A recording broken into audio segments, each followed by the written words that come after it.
Dude, Yes, please. I want to see how JD handles Javon. That's what I'm excited to see. I want Rusev to be a fantastic base for Javon. I want to see that boy do his OG cutter from the turnbuckle to like Rusev on the ladder, like mid climb. Oh, dude, what if like Rusev was standing at the base of the ladder about to start climbing up? He jumps onto Javon jumps on the top rope, fucking springboards off of it, lands on Rusev's shoulders and uses that to jump up higher above him on the ladder to go for the belt. Dude. Yeah. And then Penta's already on the Rusev other side could do and it. just does a fucking Mexican destroyer because he's insane. Oh. Yeah. Meets him right at the top and grabs him. Dude, oh my God, I would love it. Yeah. I'm ready for that match. I'm happy for it. Yeah, I just hope somebody traps JD's bobblehead in between some ladder rungs and he gets stuck there.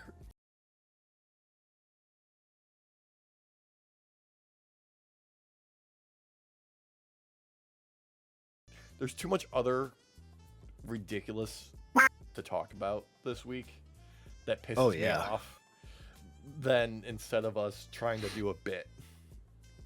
Oh, I know. I mean, there's so much just in one federation right now where I'm leaning back towards the I don't know if I want to watch anymore kind of vibe. Yeah.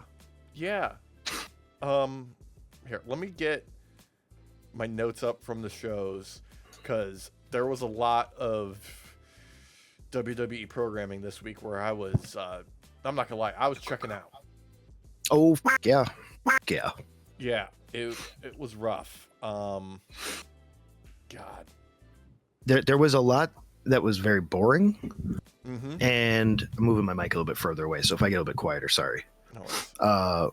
But then there was also a lot that was just, it didn't need to happen. Like it was like you're dredging up things that shouldn't be dredged up. Yeah. Like, okay. You say its name more than 3 times and it shows up in the ring and rips its quads. Yeah. And it's like fucking Beetlejuice. Look, elephant in the room out of the way first. I know there are some insane people out there who are just ride or die Vince sells defending WWE and every dumbass choice that they make, including bringing back Brock Lesnar, who are going to say, oh, you know, this is obviously just an opportunist trying to make money. That's why there was the new motion and the new details and the timeline that was released this week. I'm like, no, dumbass. Yes. This is how you build a court case, and you want the most eyeballs as possible to sway the public to your opinion. You're going to do it when they have the most media buzz and promotion on them for the calendar year. Yeah, this is exactly why it happened a couple years ago. Exactly, or almost 3 years ago at this point. Yeah. It's also exactly why TKO is trying to force this into fucking arbitration, because Nick Khan is still in there. He is liable. Mm-hmm. He is just as disgusting for not doing anything, because it becomes very clear he had full knowledge. And I feel bad for the general counsel that got fired because they tried to sweep it under the rug, because they should have just reported it to the fucking authorities. Mm-hmm. Simple as that. I mean, the way that it was put forward was that Vince explained it to Khan. This is through Janelle Grant's new stuff that's come forward. Yes. That she was docile and she was loyal and she was ride or die for WWE. So she would never say a word of the things that have gone on behind the scenes. Look, in Vince's words, it was exactly as we're summarizing, that she would jump off a building to save WWE. Very clearly in what Vince's intention is, if it comes down to it, he will eliminate her. That's what he was really getting at. Come on. Oh yeah, no, of course. Well, because it was Nick Khan was asking like, what's the liability here? Mm-hmm. Like his hands are just as dirty with this. And fucking Johnny Ace, John Laurinaitis, who tried to make a resurgence at that wrestling convention a couple of weeks back, motherfucker, you need to hide back under that goddamn rock, because you come out even worse now with more information. Oh yeah. Yeah, I don't care how much he's cooperating. Like, you need to do more, son. We have seen so many people defend just from the initial set of allegations. Yeah. And now we're just seeing this like new wave of people. Like I don't do a lot of social media other than like Reddit. Yeah. And like YouTube, I guess, and TikTok. But there's a lot of people defending this, defending the choice to bring Brock back, despite knowing the allegations already. Mm-hmm. I doubt they're going to get rid of him right now before WrestleMania, despite all the pivots they've been doing.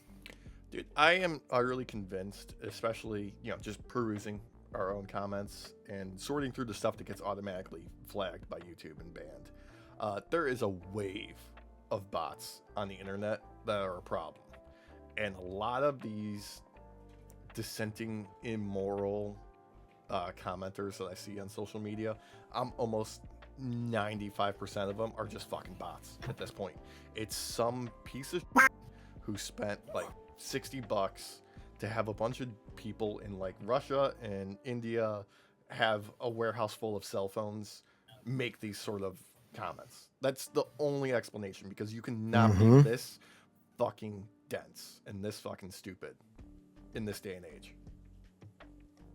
I mean, given the fact that it only costs like $36,000 for a billionaire to win the lottery, it's a drop in the bucket to pay a bunch of nobodies to start throwing comments out there like crazy. I mean, look at like world governments. They do it all the time. Hezbollah. Yeah. I mean, legitimately, we just had the report, a couple weeks ago about that one guy who he said he paid like $60 to fucking flood WWE's comments section with, his message, just because he wanted to.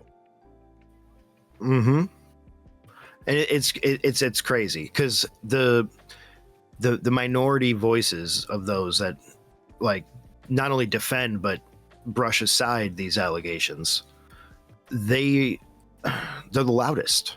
Yeah. And they tend to find ways to be louder like that. Yeah, so I saw back when Brock first made his resurgence, there was somebody being like, oh, I went to the YouTube video of, WWE's page of Brock's return. Look how many more likes there are than dislikes. And my initial reaction is like, dude, do you really think the people that didn't like it went out of their way to go hunt it down on YouTube just to dislike it? They just didn't watch it again. They just chose to fucking move on, and they're not going to go watch it now. That's just what happens. You don't like something, you don't consume it, and you move on. Exactly. Like, I don't really like NXT, so I don't watch NXT. I mean, it might start to become full on WWE product soon, because boy, but and that's with this aside, like adding this to the mix, it's just like, yeah, why are we actually still?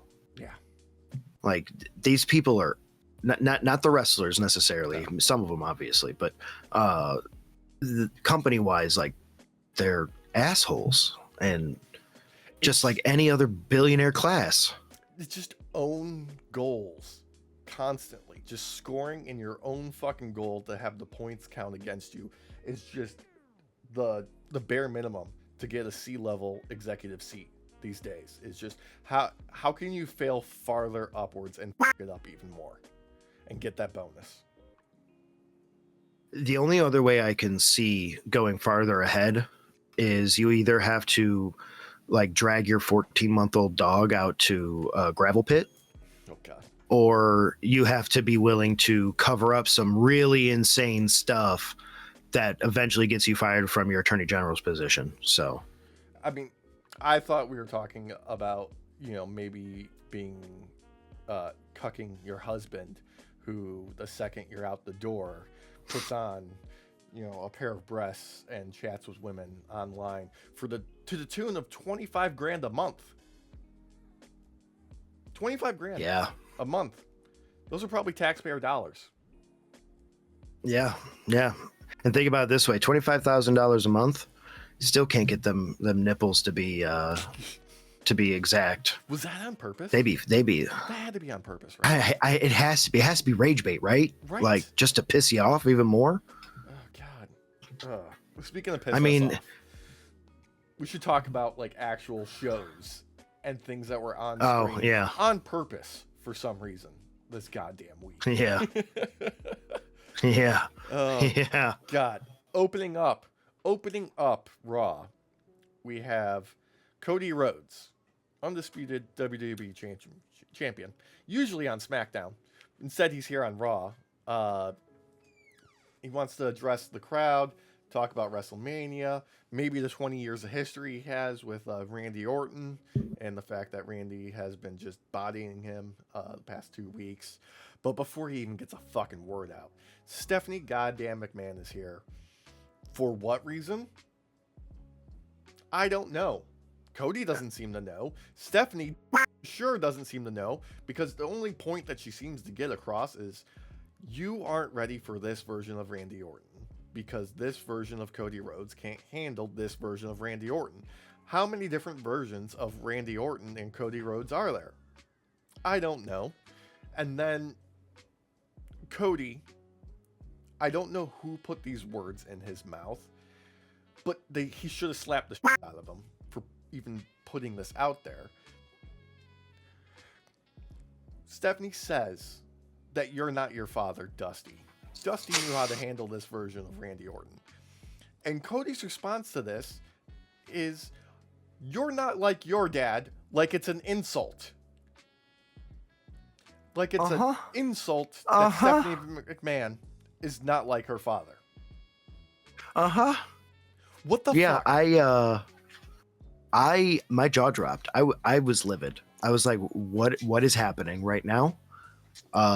He is a disgrace to this planet and a disgrace to the business. Don't get me wrong. He elevated wrestling in many ways. He no dispute. By monopolizing the business. He bought up all the fucking territories, put it on TV, and claimed all the credit. Okay? He did a lot exactly. of work. I was going to say, he did a lot of work. It was through evil means. Mm-hmm. This is the byproduct. Like, I don't know how you can use that as an insult after finding out just a tenth of what's in the Janelle Grant allegations. Like, is Stephanie, like, does she eat babies? Who the fuck knows, dude? Like, I'm so beside myself with how tone deaf this company has fucking gotten. It was bad enough when we had to deal with several weeks of Jelly Roll taking up a third of SmackDown. Okay? It was bad enough because, look, I don't give a shit about celebrities being involved in WrestleMania. Who gives a fuck? That's every year. I don't give a fuck about that.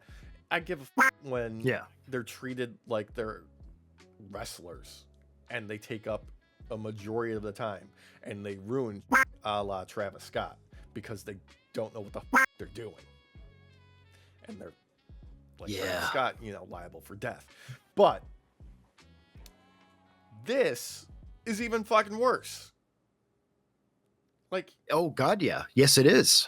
I know I don't have anything against Stephanie McMahon personally on TV. As a character, as a person, I don't know her. I'm not going to make judgments on her for, what There's she does in her been personal some life stuff that's come out. Yeah, there is.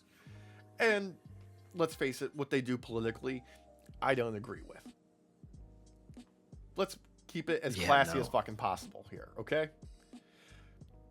That being said, this was still fucking terrible. Yeah, no, the moment that she said you're nothing like your father, my first instinct was, Cody, do not say anything. Like, just keep your mouth shut. I didn't even have time to fully get my thought through, and boom, you're nothing like your father. Like, bro, what? He also brings up her grandfather too, which is like, that should have only been brought up then. That's the only at that one. point. Only bring up grandpa. Only bring up Vince Sr. from now on, please, for the love of God. Because all you're doing is giving more fuel to the fire of them. You're giving fuel to the fire to those dissenting voices that are like, when things happen that they don't agree with, they said they should just bring Vince back. You're just feeding that fucking fuel by canonizing and idolizing Vince McMahon as a person that should be looked up to. You're giving credence to those voices, knowing full well he was ousted for his own company for his own disgusting behavior and fraudulent behavior. Yep. And not only that, let's go ahead and put that to the side, all the evil shit, right? Let's just look at his booking from fucking like 2012 to like 2019, 2018. It is like the most dog shit era you could have ever imagined. Yeah. And there was already some classic horrible bits previous to that. Let's not forget he is responsible for them booking that god awful zombie lumberjack match. Okay? That's solely on him. Yeah. Okay? And look, I know there's a board of directors. There's TKO. There's a writer's room at WWE. But at the end of the day, that bald fraud Triple H has made himself the face of this goddamn company as far as like the corporation goes. So it solely rests at his feet for this shit being so fucking terrible. So yes, I am going to insult him about this bullshit and tell him he fucking sucks at his job. Maybe this is why Road Dogg actually left. He was tired of not like he was in the writer's room in creative, but nothing of his ever actually made it to fruition in the way he said it. I did see he gave a very politically neutral response to why he walked away. That was very, I will give him credit for being intelligent and just being like, look, I was talking to my brothers, we were talking about our kids, grandkids, and I realized, life was kind of passing me by, spending all this time in the writer's room and working for WWE that I didn't get to spend a lot of time with my family. I kind of want to go be a dad and a granddad. Like, that's smart. That's the most diplomatic way you can fucking put it without, doing any damage to the company or yourself. No, lo and behold, we read the new information from Janelle Grant, and a lot of the reason why meetings used to run long is because Vince would f*** off in the middle of it so he could go rape that woman and then come back. Yep. It's absolutely disgusting. Yeah, it's absolutely and disgusting. I don't have a lot of respect for WWE, the companies itself. The wrestlers, a lot of the wrestlers and stuff, yes. Wrestlers, producers, the rank and file. Yeah, behind the scenes, like people and stuff. Yeah. You don't need to bring that stuff to the forefront when it's already in the forefront in the news to begin with. Like, you don't need to. I understand the idea of like playing with reality. Yeah. For kayfabe, I get that. And I know some people really like this segment, but it crossed a line for me. Like it just did. It was just fucking bad. I think it was Lance Storm on like last Tuesday when this goes live on Busted Open the next morning or something like that. I was like, I turned off the TV. I didn't want to watch anymore after that segment. It was the first segment. I kind of feel him on that because I'm like, that's not a great fucking tone setter. It's a fucking awful tone setter. It put a bad taste in my mouth for the rest of the show, which is a shame because there was legitimately interesting efforts put forth. I'll put it that way. I'll put it that way. Yeah. Like to end my thought on it, I guess, is take aside all of the controversy that is innate with bringing up his name and everything. Yeah. This segment was boring as f***. Yeah. Despite all that. Like it was she had no idea what she was trying to get across to him. Like it's like they had an idea like, oh, this Randy's real evil and like will punish anyone or whatever. So we need to go out there and like make sure the audience actually really fucking knows. Let's go fucking slap them with it. But it didn't work. Honestly, it made me feel like, oh, well, Cody's got this in the fucking bag. Like, you're just trying to intimidate him to fucking weaken him. Like, no. Okay. It was just so boring. Like, you could even tell Cody was bored. I feel for Cody right now at this point because he's been, it's WrestleMania season. He's making the media rounds. He's doing all the podcasts. He's doing all the cross promotional stuff. He's showing up everywhere, and he's having to give these answers where at any other point in time, I would be like, yeah, okay, that's a barn standard response, and I get why you got to do the things that you got to do. But right now, it's just like it just comes across as like, dude, I've been given my marching orders. This is what I gotta say. I'm sorry, I can't do more. There was an attempt. But, I mean, let's face it, okay? All the teases about Cody being like, oh, I'm not going to turn heel and shit like that, it's definitely not going to happen now. Like, they can't fucking risk it. He's too much of a merch mover. He's too over with the fucking kids. He's got the ability to do whatever they want on TV, in public relations, all that kind of stuff. He's not as untouchable as like John Cena is now currently, but as best they're gonna do right now. Yeah, I think what made me realize the pipe dream was never coming was when Randy turned heel. A couple weeks ago. Then I was like, okay, because really, to make this storyline interesting, Cody should have been the one to turn heel. I'm like, yeah, you're my friend, and then slam his head in and then fucking crossroads him.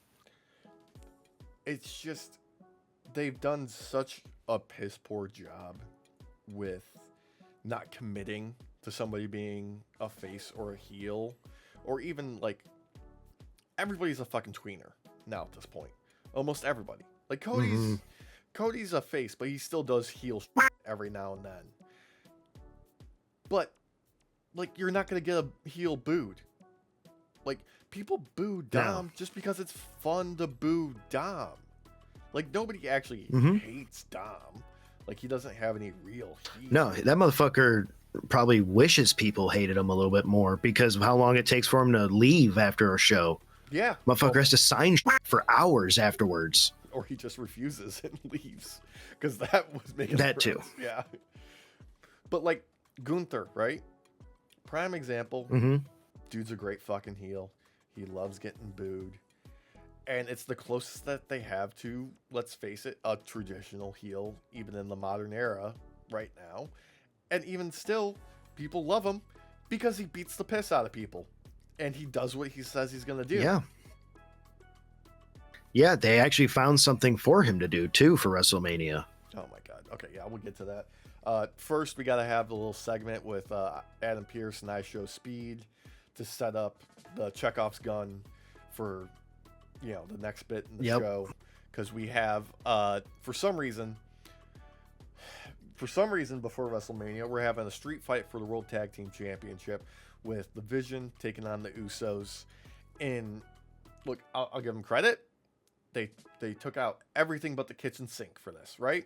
They tried.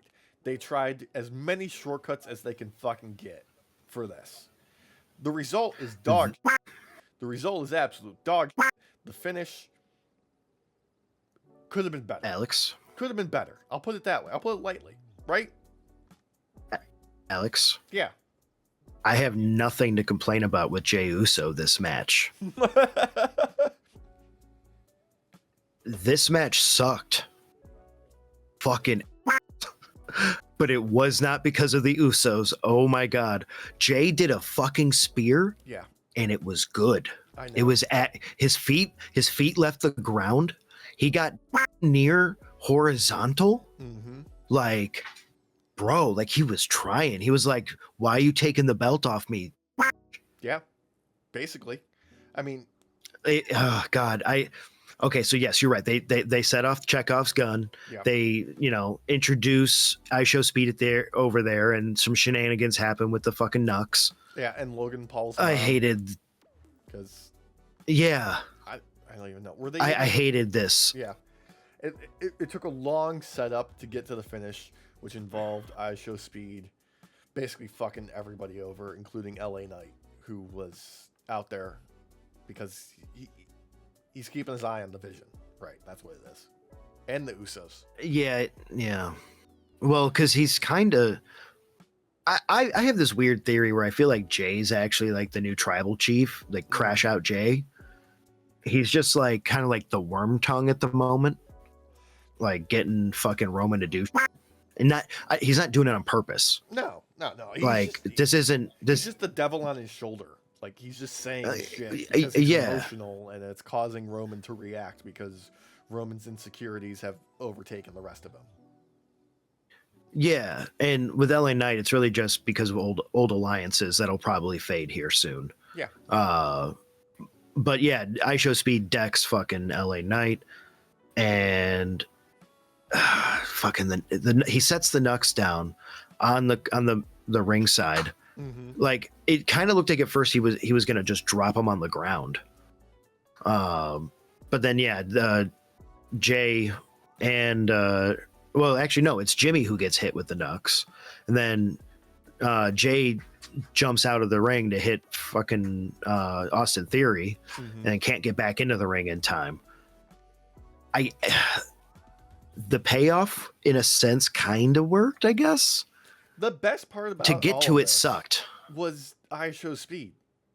Like, yeah, give the kid fucking credit because he's done a lot over the past year and a half, I'll say, to both improve himself as a person.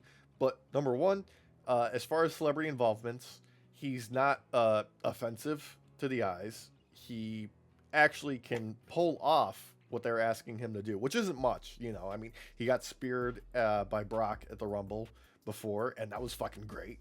That was a fucking highlight. Yeah, and he folded. Yeah, that was great. That was awesome. He sold the curse by Danhausen fantastically. Even did some like social media bits with him after the fact, and him selling his involvement at the end where they raise his hands with the rest of the Vision on the ramp, and his facial expression was great. Yeah. Oh yeah. No, IShowSpeed's end, fine, because I feel like they're utilizing his star power in the right way. Yeah, absolutely. And I wonder if part of that is him going, yeah, I don't want to get as involved as some of these assholes. Like, I just want to do what I feel like is fun, and I'm not going farther. I think what it really comes down to is he understands his brand, who he is as a person, what people are tuning to him for, and he understands that they don't necessarily want to see him get involved in between the ropes on like Logan Paul's level at this point in time at all.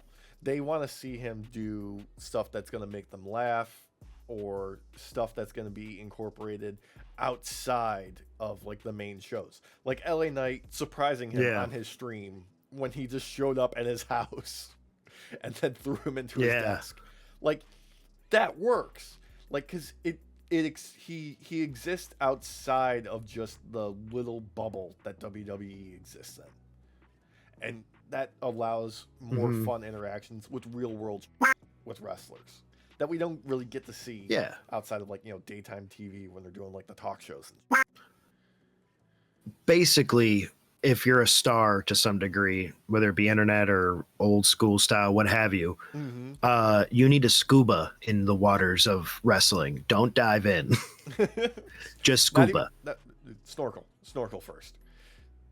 Snorkel. Yes. No, sorry. Don't scuba. Snorkel. No, you're right. I fucked it up. I'm like, scuba goes kind of deep. I meant to say snorkel. Yeah, they go deep. They go deep as no, snorkel that. Yeah. You know what? Better yet, stick to the shore. Just tread water. Tread water. Stick to the shore where you can still see, the sand at the bottom. Like, don't go into those deep waters. Don't go in that dark water.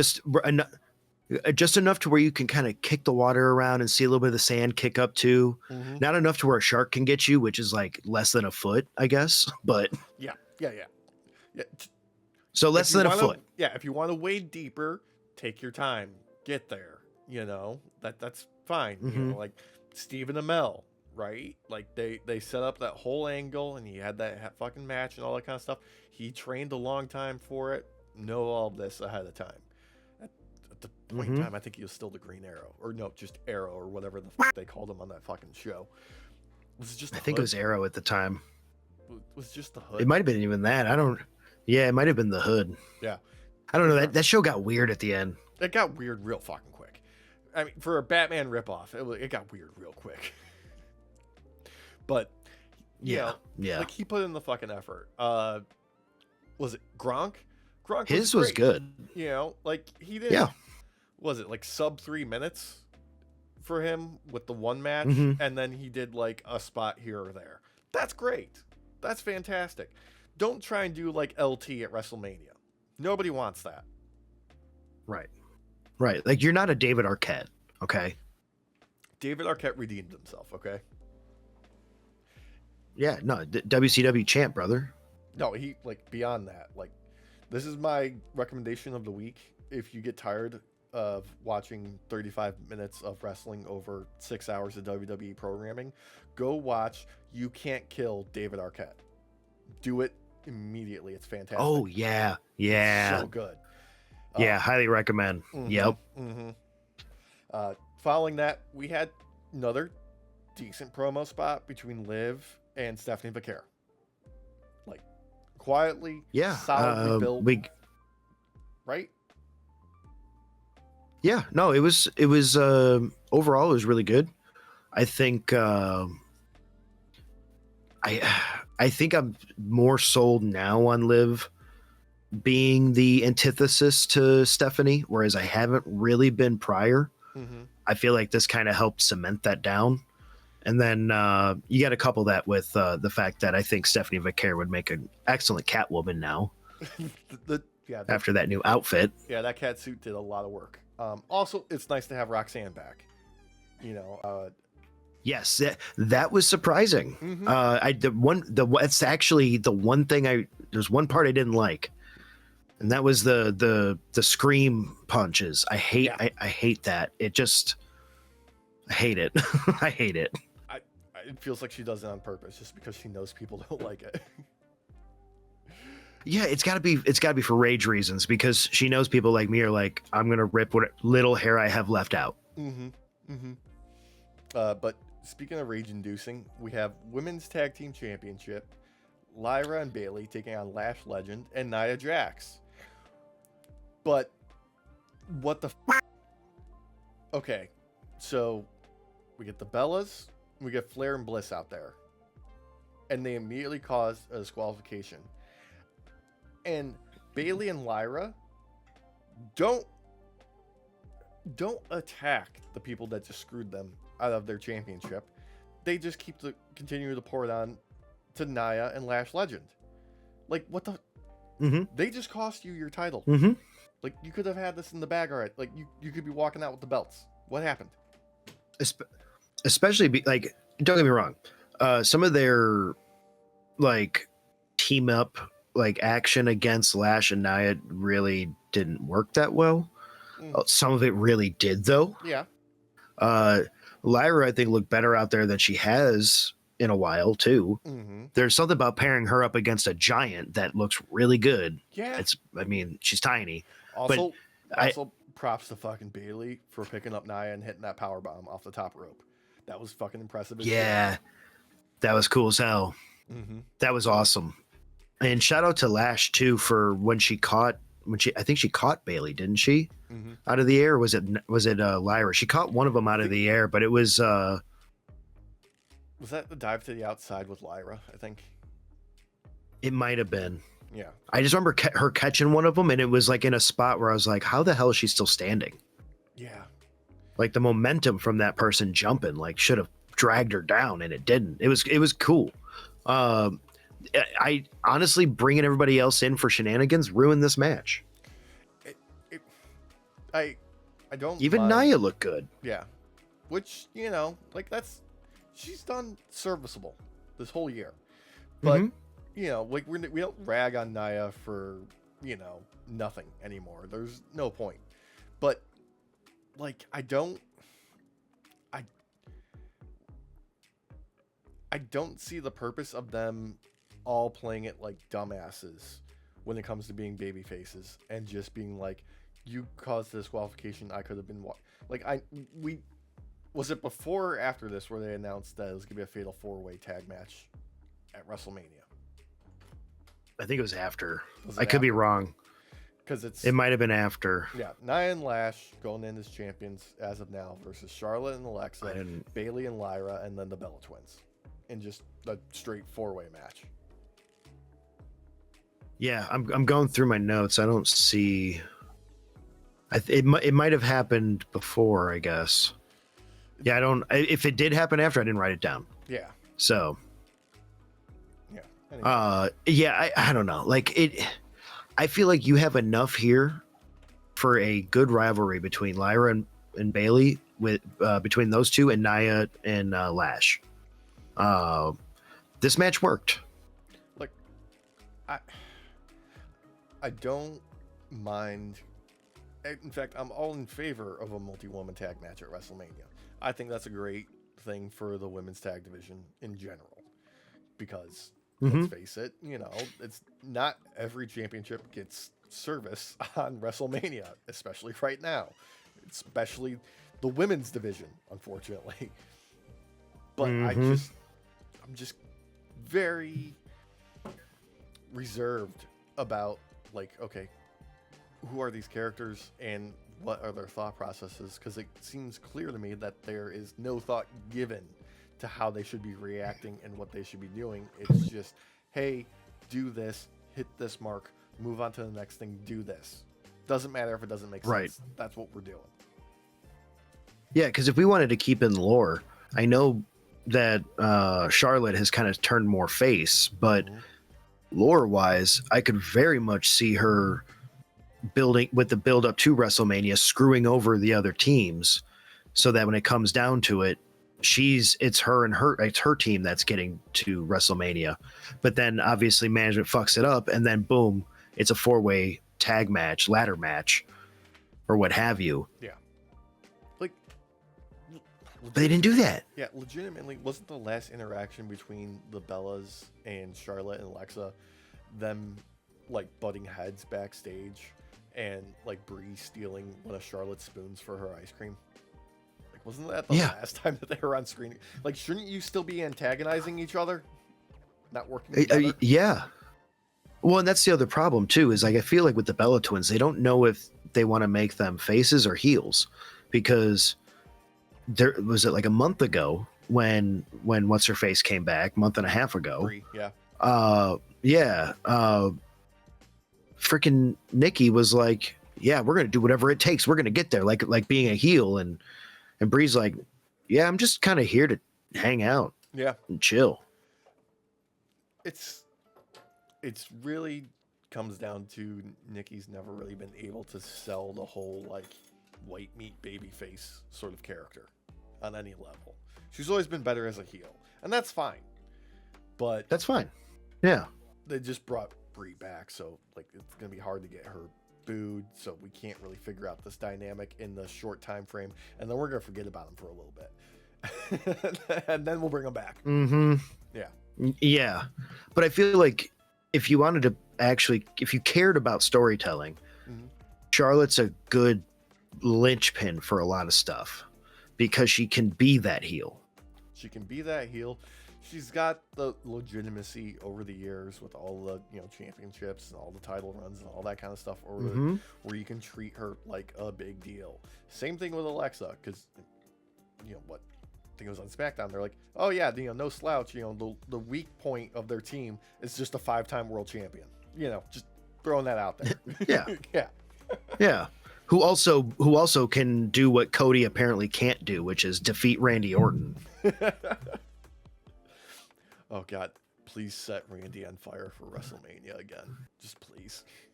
That'd be so funny. Can she meet up with Cody and be like, let me tell you how to beat him and piss off his wife at the same time? No, they can't, because that episode of What You Want to Talk About has been shelved because they got too deep into their cups. God.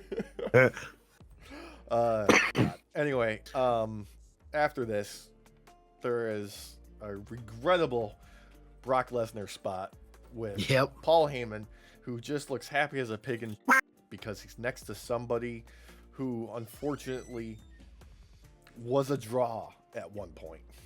Not like his current station being next to fucking Logan Paul and Austin Theory, who proceeds to go on one of the longest winded promos of saying nothing just to call out Femi, and eventually Brock, in his surprisingly high-pitched voice, yells at Oba to get his ass out there, and then security swarms. We have the pull apart shenanigans. Triple H inserts his dumb bald head in this for some reason, yet he did get involved when, Stephanie slapped the shit out of one of his champions. Maybe that's just his fetish. He likes to sit in the chair and watch her slap other men. But Puck chair.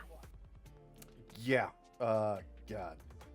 I know. So, did you think he was gonna die? No. I had because of it, his heart, his ticker. Like I thought Oba might touch him on his bald head, and his ticker would stop working. I mean, what's the worst that could happen? Who would be in charge if Triple H was gone? Now, there's definitely, baseless, wild rumors circulating that post WrestleMania TKO is going to give Triple H the boot. I'll believe that when I see it, because they said the same thing last year. There's going to be like a half dozen wrestlers who are going to be fired like the week after. And then might be not even that Monday. Yeah. I guarantee it. That's what happened last year. That's what happened they're going to space it out probably a little bit more, because they're probably going to want to distract from some other horrible fucking news. But legitimately, I don't know what are you going to do, Paul? Like, what are you going to do between Brock Lesnar and Oba Femi? Like, nobody gives a f***. Do you see Oba just chuck that security guard like a rag doll on the floor for no reason? Like, we know that you can't get physical. That dude not only threw that dude on the ground, and he landed on his ear. I don't know if you saw that. That security guard landed on his ear. Yeah. But the guard previous to him, he threw him face first into the little angled part of the guardrail. Yeah, right where they put the lights. Like he was aiming for it. Yeah. Like he was aiming for the fucking thing. Like, bro's out for blood. Yeah. I appreciate Oba, because everybody's so goddamn old. It's getting tired. And I don't care what our commenters were saying. I don't care. Oba must retire frickin' Brock at WrestleMania. Look, if he doesn't, have Gunther do it at SummerSlam. But I don't want to see Brock at all, really, anymore. Like, I card subject to change, little disclaimer, fucking pull his ass off of fucking WrestleMania at this point. I don't give a fuck. I don't want to see his ass. This was like... Same. Going into this, I didn't really care about seeing Brock, because I have no... I've got no credit with Brock. Like, I know he doesn't give a fuck about, like, long-term. He's out for himself. He's always been a mercenary type of, like, whatever fucking lore you want to put out there. He's always been decently committed in between the ropes, right? He's always put in an effort there. It's the rest of the shit he didn't give a fuck about. He's always treated it like a job. I understand that. But I also understand that with that, he's going to want a high fucking price. He's only going to work so many fucking dates. He's not going to really hang around. He doesn't give a fuck about a story. So I really don't care about him. I just don't. Yeah.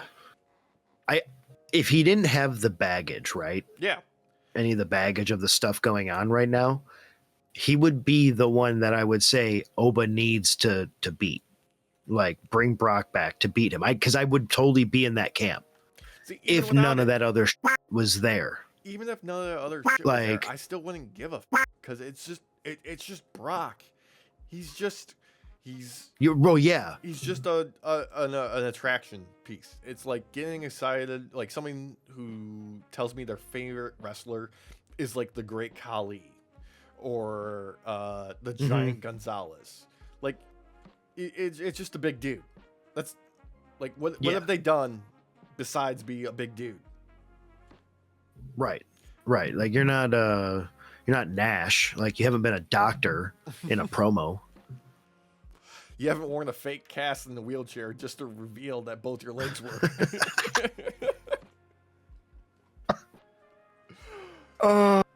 That's the one I should have used. I'm glad you used it. Yeah. Oh Look, my god. Coming out of this, I just want an actual plan for Oba. Just give me something for Oba to do. Something legitimate. Put him in the main event scene. Have him chasing the title. Have him chasing a belt. They haven't committed him to either brand yet at this point. So, whoever. Like, feed him to Cody, Punk, Roman, Randy. I don't give a Let him dominate somebody. Give him a belt. Even if it's a mid-card belt. Give him something to do. Give him something to chew on. Build a character. I'd have him go after the heavyweight belt and just tear right through the competition, and then Punk has to face him. Yeah. And then you go one of two ways. Either Punk puts him over and he takes the belt off him, or we get to see why Tactics can beat Braun. Yeah. Either way, like, build a story around him. Do it. Something. Like, he's got everything else like locked in already. He's got a great presentation. He's got a great powerhouse big boy, can do some stuff in the ring moveset, like that flying European uppercut he does. I love it so goddamn much. It's one of my favorite things I've seen him do. I just want give him more to do. Put the fucking rocket on him.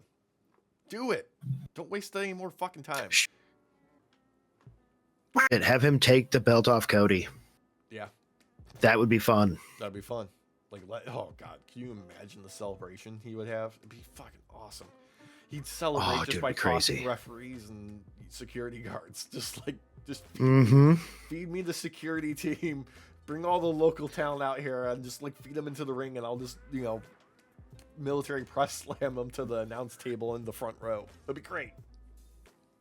Freaking, they all block the rampway, and the lead ref turns back and is like, "Here, their numbers mean nothing." And one of them goes, "But it's just one guy." And that first guy gets picked up, and he just uses them like a battering ram. They all fall. Oh no, he puts one in each hand so he can go. Yeah. He's got him by the neck. Or by the and ref collar. He's got him by the little ref collar. Dude. Oh, it'd be great. Oh god. Oh, I would love that. Yeah. After this, we got a quick little pre-tape with Finn Balor talking about Judgment Day, Dom Mysterio, basically laying out like that's the match for Dom at WrestleMania. It's him and Finn. Quick little nice little blood feud between the two of them. Why not? That's good. Yeah, I'm good with it right there. Doesn't need anything else. No, I mean, honestly, the fact they're using Finn like this makes me happy, because I feel like it's like a catapulting spot. It was great. Speaking of it worked a lot better than the Damian Priest promo that after he was kicked out of Judgment Day. So yeah. Hey, at least he gets the truth right now. Exactly. That's at least fun. Following that, we had IC Open Challenge is how we're doing this now. Penta facing off New Day's Kofi Kingston with Big G, Grayson Waller at ringside. Really, like, not... It's okay. Yeah, like, okay. I'm going to give Grayson Waller a little bit more credit. I know we talked him up a little bit last week for being good at bumping, but he was doing some funny fucking like reactions at ringside, particularly when Kofi hit the announce table. Like, and he's just like, "What do you want me to do about it? You want me to not get involved? Sorry, bruh." I was going to say that, and that just comes off of Kofi being like, "Stop getting involved." This is my first chance at a title, and this title in like 14 years. Yeah. The main takeaway, though, is after the match and Penta retains, he announced that the IC belt is going to be up for grabs in a ladder match at WrestleMania. Yes. Yep. Yeah. I think we knew this was probably going to happen, though. Mm-hmm. It just seemed the timing was ripe. Yeah. For some reason, though, it was revealed after the fact that the competitors had already been determined by matches on like main event or something like that. So it's going to be Penta defending against Javon Evans, Dragon Lee, JD McDonough, and Rusev. And like, let's fucking go. Like that's dude. Yes, please. I want to see how JD handles Javon. That's what I'm excited to see. I want Rusev to be a fantastic base for Javon. I want to see that boy do his OG cutter from the turnbuckle to like Rusev on the ladder, like mid climb. Oh, dude, what if like Rusev was standing at the base of the ladder about to start climbing up? He jumps onto Javon jumps on the top rope, fucking springboards off of it, lands on Rusev's shoulders and uses that to jump up higher above him on the ladder to go for the belt. Dude. Yeah. And then Penta's already on the Rusev other side could do it. Just does a fucking Mexican destroyer because he's insane. Oh. Yeah. Meets him right at the top and grabs him. Dude. Oh my God. I would love it. Yeah. I'm ready for that match. I'm happy for it. Yeah. I just hope somebody traps JD's bobblehead in between some ladder rungs and he gets stuck there. Yes. Yes. Yeah. No, have JD be climbing up and he's climbing up both ladders. So he's one hand and one leg on each one going up, and fucking people are just like using his fucking bobblehead as a springboard. He's like a fucking Goomba in like Mario. They're just bouncing.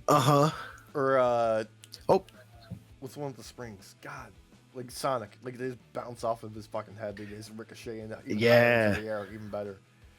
Oh God. I go, excuse me. Yeah. Unfortunately now, though, we have to return our attention to Paul Heyman. Yeah.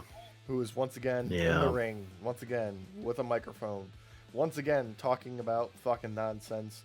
And Adam Pearce is like, hey, I've been telling you all day, have you checked your fucking emails? He's like, no, I haven't checked my goddamn emails. I've been doing important Oracle business. I can see the future. F you, Postman Pierce. He's like, well, if you had checked it, you would know that Seth Rollins is medically cleared to compete. And you know what? Your fucking restraining order didn't hold a goddamn lick of water. So get fucked. Seth, thankfully, no longer just in the hoodie, all black mask.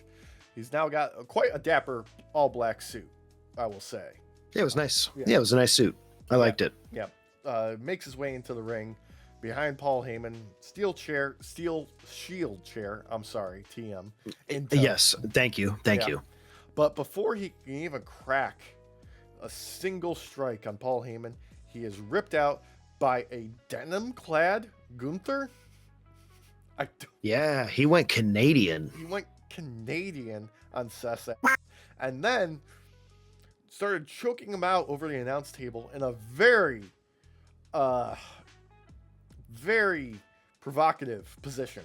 So much so that was the thumbnail on the Raw recap the following day. I was taking. I feel like that's going to be our thumbnail. Dude, I've been after SmackDown. I was having second thoughts. Okay. If you do use this one though, can you put some hockey helmets on them? Little heated rivalry action. Put a little ginger ale in Seth's hand. Yeah, there you go, brother. Oh no, you gotta give them. I ship fucking Kip and Hunter 100%. So you gotta get a smoothie in there. Look, if this wasn't 2 weeks before WrestleMania, and they had time to cook here and build something, I'd be maybe excited a little bit about it. But because I feel like this is just scrambling last minute because like Braun Breaker still isn't ready to return, and they didn't have a plan for Gunther after Rey Mysterio got injured, they're just like, all right, fine, throw these two together. Yeah, because here we go. my first thought when I saw this was, why are they using Gunther on him? Yeah. Gunther just retires people. Mm-hmm. Are we retiring Seth Rollins? Oh my God. That's the title of the podcast. Maybe we'll see. There's still more to fucking cover. I know. Yeah. Oh God. I know.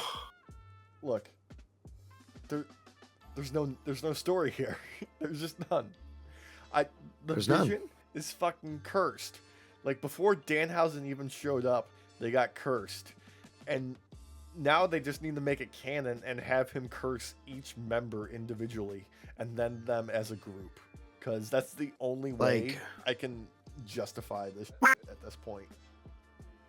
The moment you can have Bronson Reed and Braun Breaker come back, even if it's like at separate times, you immediately cut a vignette acting like Danhausen cursed them in the past. Yeah, shooting black and white and like yeah, like older gear from like a specific show. Let's do it. Exactly. So you just retroactively make it canon, because otherwise, like, what is the point of this stable other than just to be an L taker? I know they just won the belts, but they're just a giant L. Like, yeah. all bad. Did you see the? I don't know how they can't see it. They're called the Vision. It's because they have no vision. Did you see the little celebration video that Logan Paul and Austin Theory had? That was very, very. We're going to the cottage coded, where they had a buffet of crab legs and lobster tails in the beach house, and they're shirtless, and like I feel like the camera cut and they just kissed. Oh, that was the thing. The camera never actually cut. That was the editor. He was like, I can't do this to humanity. That's not PG. It's not even that it's not PG. That's just unwarranted. No one asked for this. No one needs to see Logan Paul be affectionate with anyone. God, and it's so funny too, because like anytime you see Austin Theory around Logan Paul, normally he just is like, I fucking hate my life. Yeah, I don't blame him. I really don't. Like, the dude has just been given like worse position after worse position after worse position in this company. Like, he's trying, but they're just giving him slop to work with. Yeah, it's like they're just shitting on his head. Less of that though was followed by Io Sky and Raquel. That was so bad. That was so bad of me. No, that was perfect. Don't you dare take that back, because it's both timely and unfortunately appropriate. I'm stewing in it right now. oh, much like someone else, a former owner. Io Sky and Raquel though, squared off, had decent back and forth for quite a period of time. Io's great. Raquel's really coming to her own. Can't put them over enough more. Unfortunately though, Asuka and Kairi show up to interfere on Raquel's behalf. Not the Judgment Day. Yes, and not the Judgment Day. Yeah, it was a little weird. Yeah. But I kind of get it, because Asuka should technically know about those little like side dealings with Kairi that Io has had over the past couple weeks. So I can understand them wanting her to come out and lay waste to Io. That don't happen though, technically. Quite the opposite. Io ends up just fucking, as usual, just being a fucking banger out there. Yeah. But unfortunately, Big Mommy Cool was actually able to capitalize on a moment. Yeah. Where, wow, it was she did a Tahana bomb for the win. That's what it was. Thank you. Yeah. I was like, something bomb. Yeah, something bomb. Yeah. Good. Fine. I feel like you could have gotten to the same sort of end conclusion with like Asuka and Kairi on like the Tron instead of being at ringside for distraction finish or something. They could have just come out after the match, even like they don't even have to be a distraction. They could have just done a beatdown. I feel after like the fact, yeah, I feel like you're right. Like it didn't have to happen this way. We still got there. yeah. Because it's credit to the ladies here because the storytelling I think was still good, and the wrestling was really good. Yeah. So, it seemed like we were going towards it's gonna be Asuka versus Io at WrestleMania, until we got to SmackDown, which we'll cover later. But yeah. Before that, Mr. Oil and Jizz is here along with Butthead, CM Punk and Roman Reigns. God. Okay. Roman kicks things off. CM Punk's music hits. No time to waste. We've wasted enough time already. We're just gonna beat the piss out of each other. Have a fun little brawl. But I'm gonna give them at least something here, because this wasn't a backtrack like it has been the past several weeks. This felt like a proper escalation. The feud can no longer just be, it's barely contained. We need security at all times. These guys just want to beat the piss out of each other. The way it started and the way it is now is how it should have been kind of like throughout. They were a little bit, I don't know what the fuck they were thinking. I really, really loved Punk being a petty little fucking here and mocking Roman with the Roman Reigns chants and then punching him in the fucking head. That was good. I liked it. I liked it. Yeah. I enjoyed how this was basically the opposite of last week. Instead of Roman being the one to do all the damage overall, this time it was Punk. Well, because he's petty and needs revenge. Yeah. It's because he didn't have the difference makers of the Usos having his back. Right. Yeah. That's the story. But this did need this. It needed it badly. It didn't feel like it was just simmering before. Now it feels like we're actually going to reach a boiling point. Yeah. And for some reason, like the peak moment didn't even happen on TV. It was caught by the crowd after they went off the air with CM Punk on the barricade yelling at the fans who are cheering for Roman. Like, it says wrestling on the fucking marquee, not cinema. And he does like the jerk off motion. just really crowd. Yeah. Dude, did he actually walk in and see like Roman getting roped by someone? I feel like that's where we're going. Like that's the headcanon lore. Like, I mean, this was years and years and years ago, back when people used to use gay as a derogatory, but he was not above calling someone a homo back in the day with his fucking cop mustache and he was a heel. Like, there might still be some of that in there, that old CM Punk. So I watched this guy have a hockey session with one of the Usos. We know he's a hockey fan. He's definitely aware of heated rivalry at this point. Oh man. I'm going to assume it's Boston that he likes. No, dude, he's from Chicago. Come on. No, regardless of the universe, he's gonna cheer for the fucking Hawks. You know that. Obviously, he wore Blackhawks here. The joke for heated rivalry, Alex. I'm saying, regardless of what universe they exist in, what's the? Do they? I don't remember the name. If they even named the Chicago team in heated rivalry. I don't know if the Hawks ever get brought up in the show. I don't remember. Well, no, because they use analogs for all of them. I can't remember if they even named them. Regardless, he would cheer for that team. I don't know. He would find out what that team's name would be, and he would cheer for that team.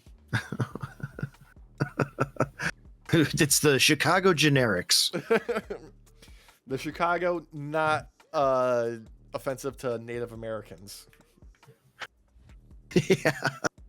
The Chicago non-committal indigenous but not not one explicit indigenous culture. The Chicago human beings. The Chicago geriatrics. Yeah.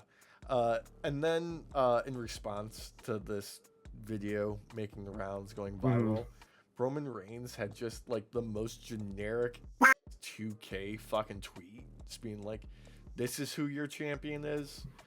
Your tribal chief is ashamed. I'll fix this at WrestleMania." Like, what the fucking lame? Who is giving Roman all this lame ass, dude? I swear to God, it's WWE who controls his handle. I don't think he does. Guaranteed. Guaranteed. Because this shit's like lame. This was made back in the time where he wore blue contacts, I bet. Like, it's the same intern running the job. There's still an intern. Yeah. No, they're not getting promoted off that all shit. These years later. Yeah. Oh, I love it. Look, I've got nothing against like prime tribal chief Roman personality wise and as a character and persona and stuff like that. And we've talked endlessly about it, but like I don't get the glazing for him at this point. No, same here. Like there was an interesting thing they could have done when he first came back, but they didn't do anything. He's just stagnant. Yeah, well, if you remember, like after the fall and losing the belt and everything, he was starting to evolve as a character. Yeah. Like they had really started something there that was actually interesting and I was enjoying it. And then we didn't get to see that for like 8 months. And when he did come back, it was just old Roman Reigns back to like toxic tribal chief status. Look, here's the main reason I don't want to see Roman win is because I know what a Roman fucking championship run looks like. It's bloodline shenanigans once every 2 months, maybe 4 times a year, and we never really see him besides that. With Punk, every title defense is up in the air because he's an old fucking man. I'm more interested. I'm more interested because it's just going to be, Usos interfere, Roman retains every time. I don't want to see that again. We got that for years already. Years. I think the only way you could rehash that type of storyline or like redoing it over and over is have him keep doing it, but it failed now. Yeah. For everything. Like that's the only way that would be interesting and have him not learn it. Like you could make a storyline out of that. They're not going to do that. No. But there is a storyline to be had out of going that route if you're willing to put the effort in. I don't know. Dude. Also, like Roman's appearance on, was it Jimmy Fallon's show? Was that the one he was on? And he called out Punk and he said, "The reason I'm here is because I'm a star." Right? I think so, yeah. Like, get this man a fucking writer. Please. Dude. Just have it. He needs to do some fucking, like, maybe not stand up, but he needs to do some, oh God, what is the improv? Thank you. Yeah. Thank you. Like, have him take improv classes. There is. Look, there is a bit there. Either, like, get him somebody different to write for him, because whoever's doing it now is doing a dog job, or let him off the chain, because he's shown glimmers of being very good on his feet in the past. And it feels like they have just restrained him too much, and it's just making him fucking boring. I think part of it's because he's not around. If he was around more often, I think he would want more control on those things. Maybe. But because he has that legend style contract, that Lesnar fucking contract, he only has to show up like 6 to 8 times a year. So who cares how good of a job he actually does? Because he's not going to be around long enough for anyone to remember. I guess. I don't know. That's the annoying part about it. Because, like, do you remember his last match? He was in the I'm Rumble. fairly certain he got his ass beat. Like, yes, he was in the Rumble, but I'm fairly certain he got his ass beat by Bronson Reed in his like last actual match. Oh yeah, none of That was like 8 months ago. like. I'm trying to think of like actual memorable Roman Reigns matches, and like the only one that comes to mind is that stupid fucking one in SummerSlam against Brock Lesnar where he brought that fucking farm equipment to lift the fucking ring.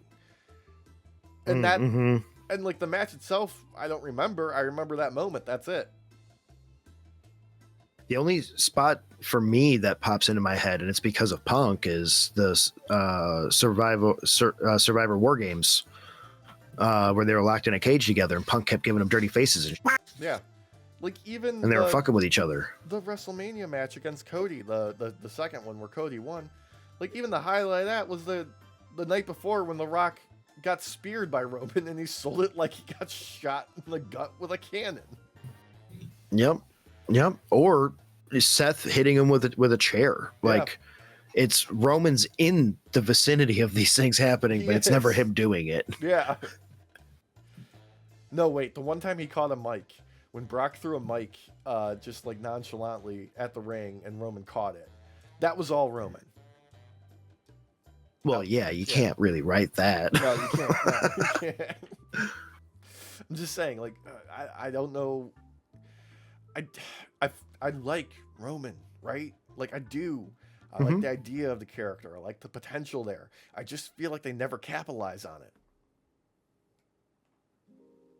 I don't think they care enough anymore about actual storytelling, because if they did, there'd be a lot more to tell with his character, let alone any of the other ones that actually are there every week.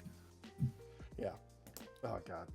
Speaking of people who are there every week, let's turn our attention to Dynamite with a returning. My God, he's only been gone a year. Chris fucking Jericho is here. I hated it, dude. Okay, number one, coming back to Judas makes sense. Easter.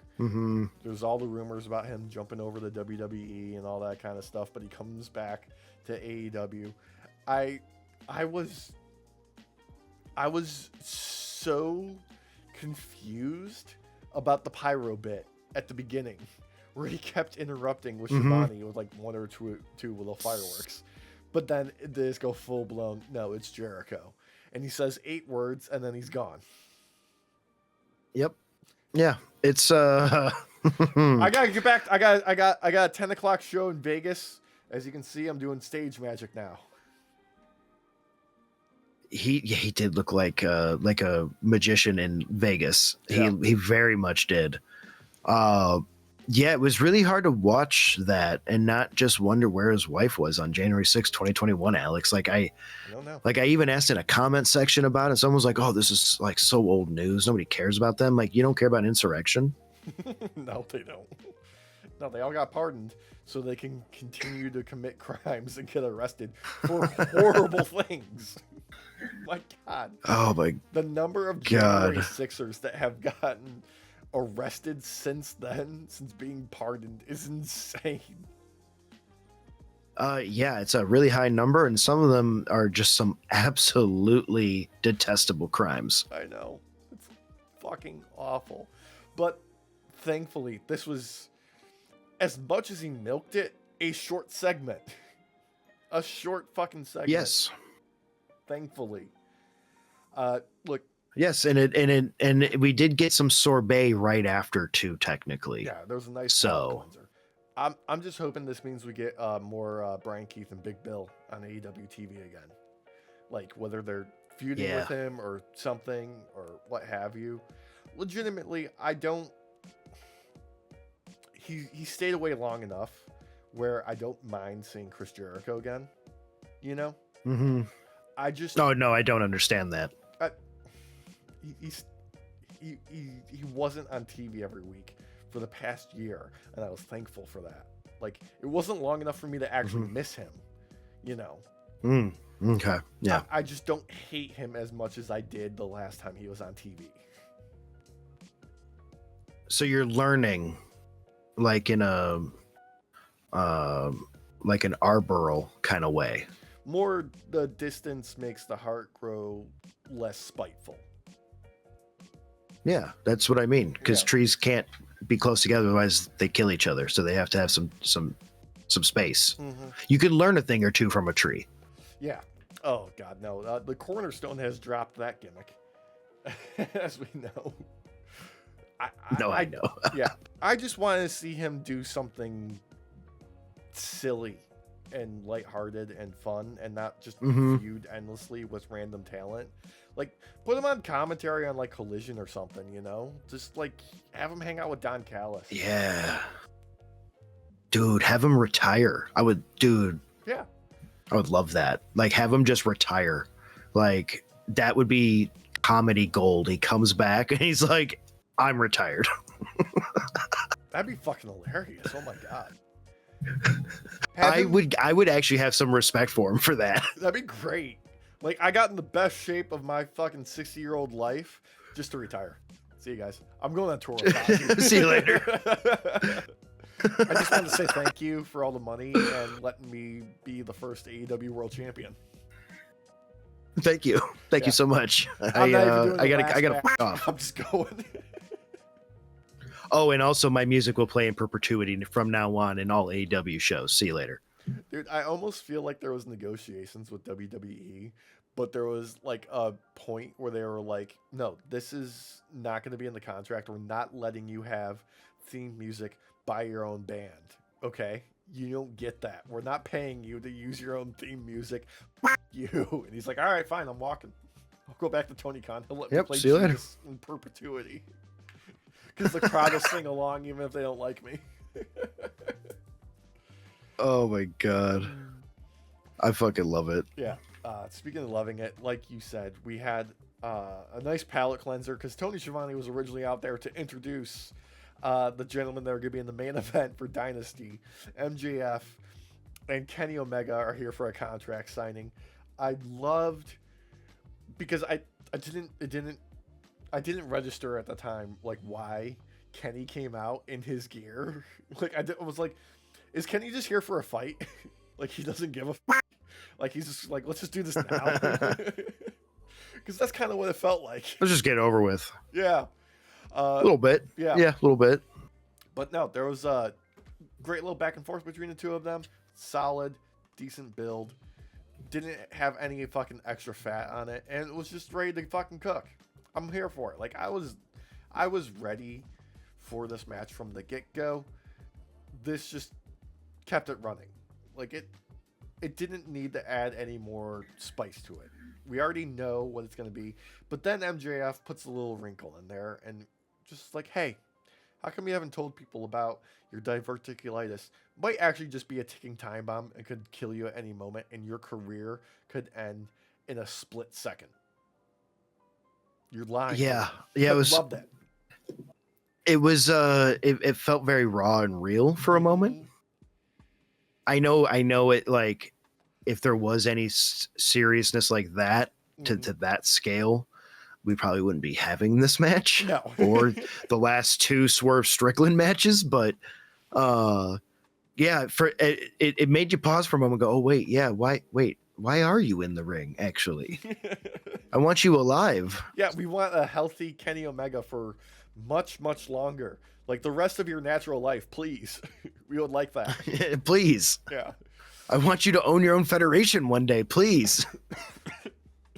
I want a bunch of like students of the game brought up by a Kenny Omega, please. A Kenneth Jerome Omega, please, around for the next several generations of wrestlers, please. I want them to learn under his learning tree, not the Chris Jericho one.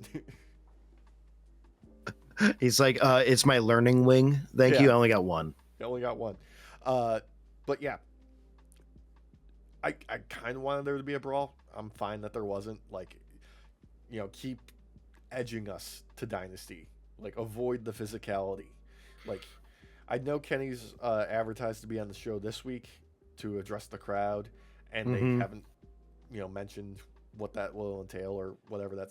He's scheduled for a spot. That's all I need. I just want a surprise attack from MJF where Kenny turns it around and draws blood. Just real quick. Short, sweet, dude, little totally. brawl. That's it. Doesn't have to be anything crazy. Doesn't have to be anything insane. Just the match is already made. Two big stars going at it. They've set the terms. They've set a decent amount of the backlog. Like, this is one of those ones where it's just like, I'm just excited to see it. It's like the inverse of the Seth and Gunther thrown together. Because, like, that could be an interesting match, but it needs something else. This doesn't. Yeah. The title's on the line. That's enough. I think because unlike with Gunther and Seth, that had no time to cook. It's just thrown into our laps, being like, here you go, have fun. This one is something we've watched simmer in the pot for hours on end, and now we finally get to taste it. Yeah, exactly. That's what works. But they clear the ring, and then, oh wait, no, Kenny's wearing his gear because he's doing a fucking 6-man match with the Demand against him and Brody King and Jungle Jack Perry, because we're in Winnipeg, motherfuckers. We're having a goddamn party, and there's no better way to start the party than with a fucking party match. Let's fucking man, this was like you could argue this was an Omega night. It really was. There was a lot of he was all throughout the show. Yeah. And hell, even Brody King was all across the show. Oh yeah, hell yeah. I will never be upset with more Kenny Omega or more Brody King on TV. Legitimately. Oh, so good. Yeah, I mean, Kenny, it makes sense because, he's, challenging for the main title. Like, of course, he should have a lot of TV time to build him up. Just like the world champion should have a lot of time on TV. Like, that's your main draw. Like, you want them around. But Brody, that's just a nice surprise. Yeah, it made me happy. I was like, ooh, we're gonna watch some people get unalived tonight. Yeah. And no surprise, just a fun fucking match. Just a fun fucking sprint. Yep. Yeah. And not only that, ends in a fun way too, where I was expecting someone else to potentially be pinning Ricochet, but no, our boy, Kenny Omega, he gets to pin him too. He gets to have all the fun tonight. He does. He really does. I gotta put over the fucking face he was making when he was giving high fives to the crowd. Because he was just, like, he starts out very normal. He's like, ha ha. And then by the end of it, he's just like, just having it was so good. Fun. It was so good. Yeah. Oh, God. And then. I'm really happy with the way that this kind of started out, because after having to watch Raw all the way through, they should take notes from AEW on how to open a show. Yeah. For your first half hour. A lot of energy, a lot of excitement, maybe some fun. And then, hey, maybe don't let up, and maybe just throw more fuel on the fire in the form of Pac versus Ospreay immediately after this. Jesus fucking Christ. We talked about Pac in the before, and it feels wrong to say he's underrated. But it's just that, like, the main event scene in AEW is just that fucking stacked right now, where Pac is just underrated because he's a goddamn machine out there. And then you pair him up with the fucking Billy Goat, Will Ospreay, and they make magic. Just dropping each other on their heads, hitting them in the fucking neck, going fucking crazy. They work really well together, and oh god, did they sell his neck injury thing? Oh, his neck being still healing and all that, because throughout the match, anytime he kind of cranked his neck a little bit, he was like, oh yeah. If this was, or if Pac came in, it was good. Yeah, if Michael Cole was on commentary, he'd be saying that since Will Ospreay has metal in his neck, it's stronger now. Yeah, it's like superpower. Oh no, opposite direction. When you have a metal hinge in there, though, like you can stare at your phone for longer and not have to worry about neck issues now. Yeah, you don't need to get those glasses that do the 90 degrees, so you can lay in bed and look at your phone. Oh my god, it's like having a gun with a curved barrel. Yeah, but surprisingly, to everyone, despite what they've said in the media, both Pac and Ospreay, and talking about slowing down and changing their movesets. Are like, ah, f that, dude. We're fucking crazy. We're just going to do everything still. F you all. But because Will, as a character, is a fucking dumbass, and he challenged the Death Riders, doesn't realize that there's multiple Death Riders. It's not just Jon Moxley. And they all jump him after the fact.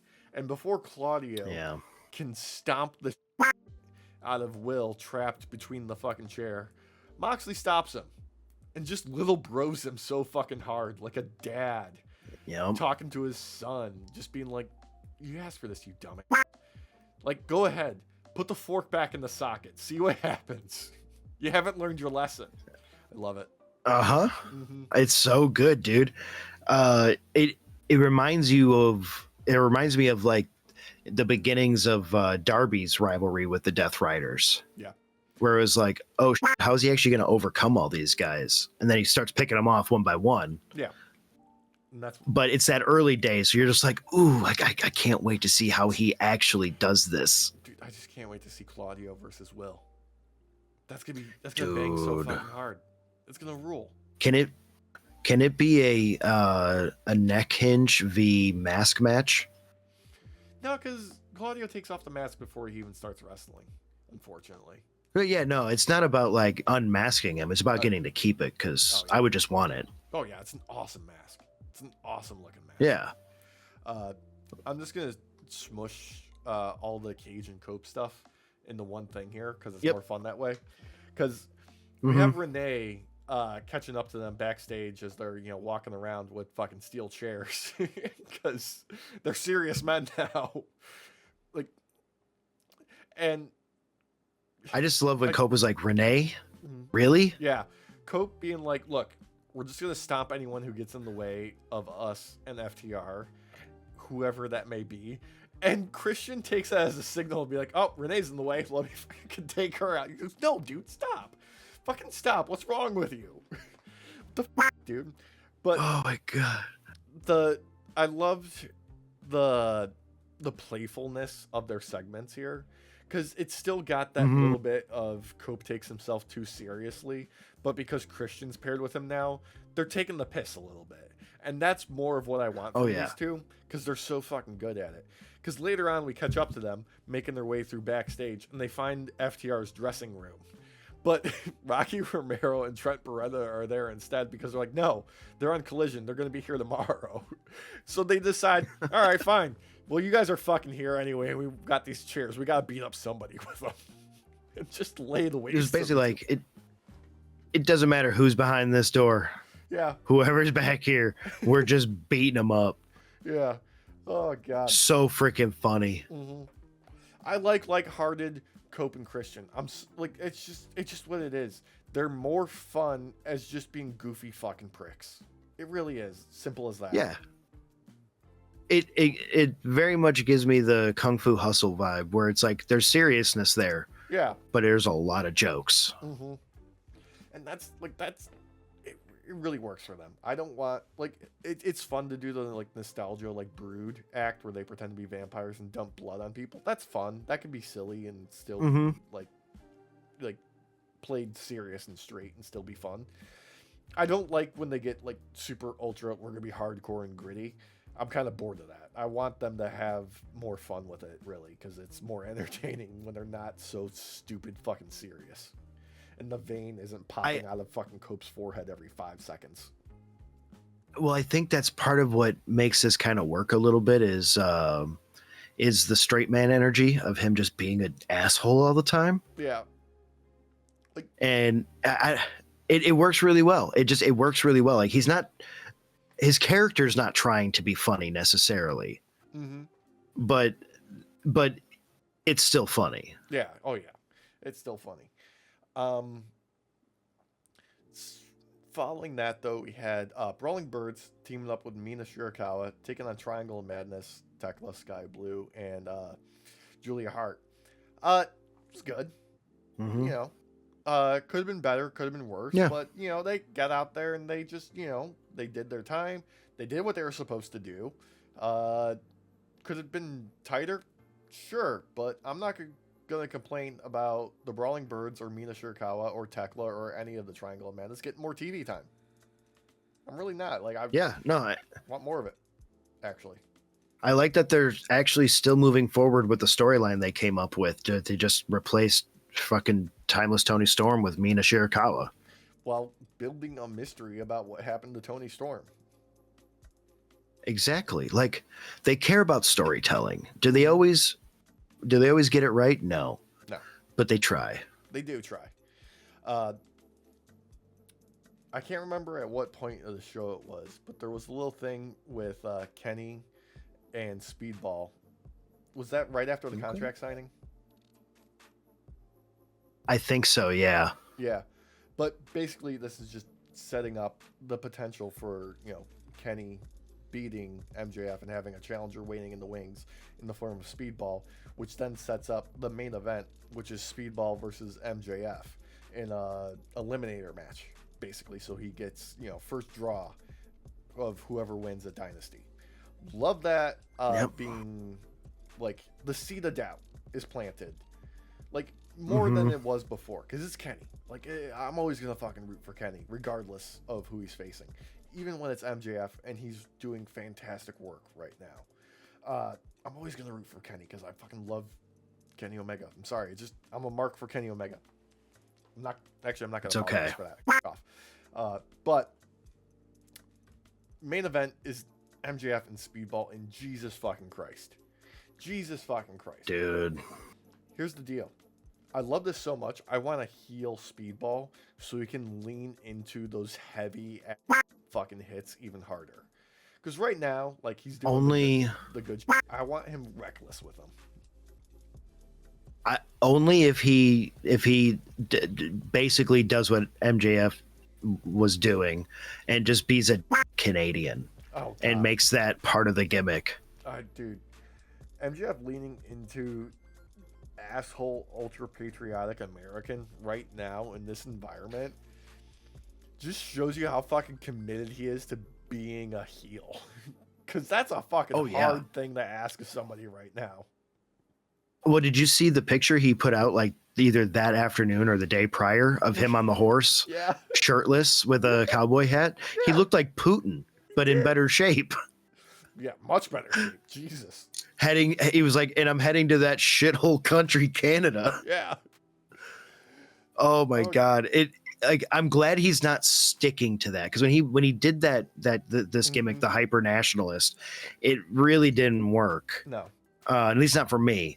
But doing this to get under Speedball Mike Bailey's skin and Canada as well, and while Kenny. He's there. And Kenny, it makes perfect sense, especially when that flag dropped, and instead of stars, it's his smug fucking face. I love it. And then he's wearing the Stars and Stripes as fucking gear too, on top of everything. Like, dude, he looked baller. Yeah, he did. Like he looked like Apollo, dude. He looked like Apollo. He's just one of those guys that fucking gets the business better than anybody. He just does. I swear those boots were what fucking Apollo wears in Rocky. I wouldn't doubt it. He's a fucking details guy. He loves fucking callbacks. He loves, tiny little fucking hidden things all over the place. And goddamn, like, there's no weakness in his game. There isn't. Nope. Dude's untouchable. Nope, there's not. He's been on top of it right now, and even if he drops the belt right now, it's not going to matter. He's been elevated to a new status at this point. Yeah, they're going to have to make a new belt for him. Yeah, like, it's got to be twice the size of the World Championship. It just does. I also I got to put over the fucking finish here. The pile driver on the apron just to drag Speedball into the heat seeker for the double pile driver, basically, is what it was. Good. Yes, more of that. Make the devastating moves feel devastating again. I enjoyed the him mocking Speedball too throughout the match, like doing the crane. Like, dude, it was so good. Oh God, so good. It works. It fucking works. He's at the height of his game right now, man. Yeah. He's just at the height. Oh God, It's Well, I shouldn't say the height, but he's heading into the heights. yeah, he is. I don't want to act like he's gonna. This is his peak. I don't want to act like that because I don't think it is. He just turned 30, dude. Like, it's insane. Like, he's younger than the entire main event scene in WWE right now, and he is better than anybody else that they have. Yeah. No, he is this generation's like great wrestler, like the one that will be remembered long term. Yeah. Just I'm just sighing because I know we gotta talk about fucking SmackDown now. And well, we can rush through it because I hated it. dude, I fucking hated it. I fucking hated it so bad. I thought I hated last week's because of how it was. This isn't getting any like. Bring Road Dogg back. Bring Road Dogg back. For real, because you don't have anybody doing anything on any competent level right now. It's just it's depressing the fuck out of me. Show opens up with Randy Orton, no surprise. He's gonna do a little like, you know, stuff. Hometown crowd, gonna play it up a little bit. You know, let me soak in the adulation, but as expected, Cody's here. Wants to get a revenge. But before he can really get revenge, Pat fucking McAfee shows up with fucking sunglasses and that stupid fucking belt buckle. Just kicks Cody right in the fucking nads. And then we get too fucking meta with it. Because he starts bitching about the company. He starts bitching about the company and starts making salient points. We want more action. We want our stars to be champions. We want more of what made the Attitude Era great, which was, you know, real heat and feuds and stuff that actually fucking felt like it mattered. But then he also tries to throw a little barb at we have Randy Orton and we have, you know, these 5-5 guys putting on 45-minute Iron Man matches. And sir, did you forget what company you were supposed to be working for? There hasn't been like an Iron Man match since like 2018. Right. And I know what I think because what he meant to say was like a best of series. Yeah. He's talking about like Ilya and fucking Carmelo. Yeah. Like, which also, fuck you. They've been great. Like, I'm sorry that maybe, I don't know how you preferred the Andrade Melo fucking best of 7 when this one doesn't even feel like a best of 7. This just feels like a rivalry that just keeps getting better and better and better. Like, yeah. I hated this segment. I hated the RKO everybody shirts on them. It didn't work at all. At all. It just compounded how bad Raw was. Like if Raw left a bad taste in your mouth, you weren't going to get it washed out by jumping to SmackDown on Friday. This is like washing the out of your mouth with piss. With warm piss. Being told it's lemon. That's been reheated. In the microwave. Yeah. A dirty microwave that somebody cooked fish in like 10 minutes before that. Yeah. And like that fish had diarrhea. And they didn't clean out the guts. This was the most forced bullshit we've gotten in weeks for this WrestleMania build. Like,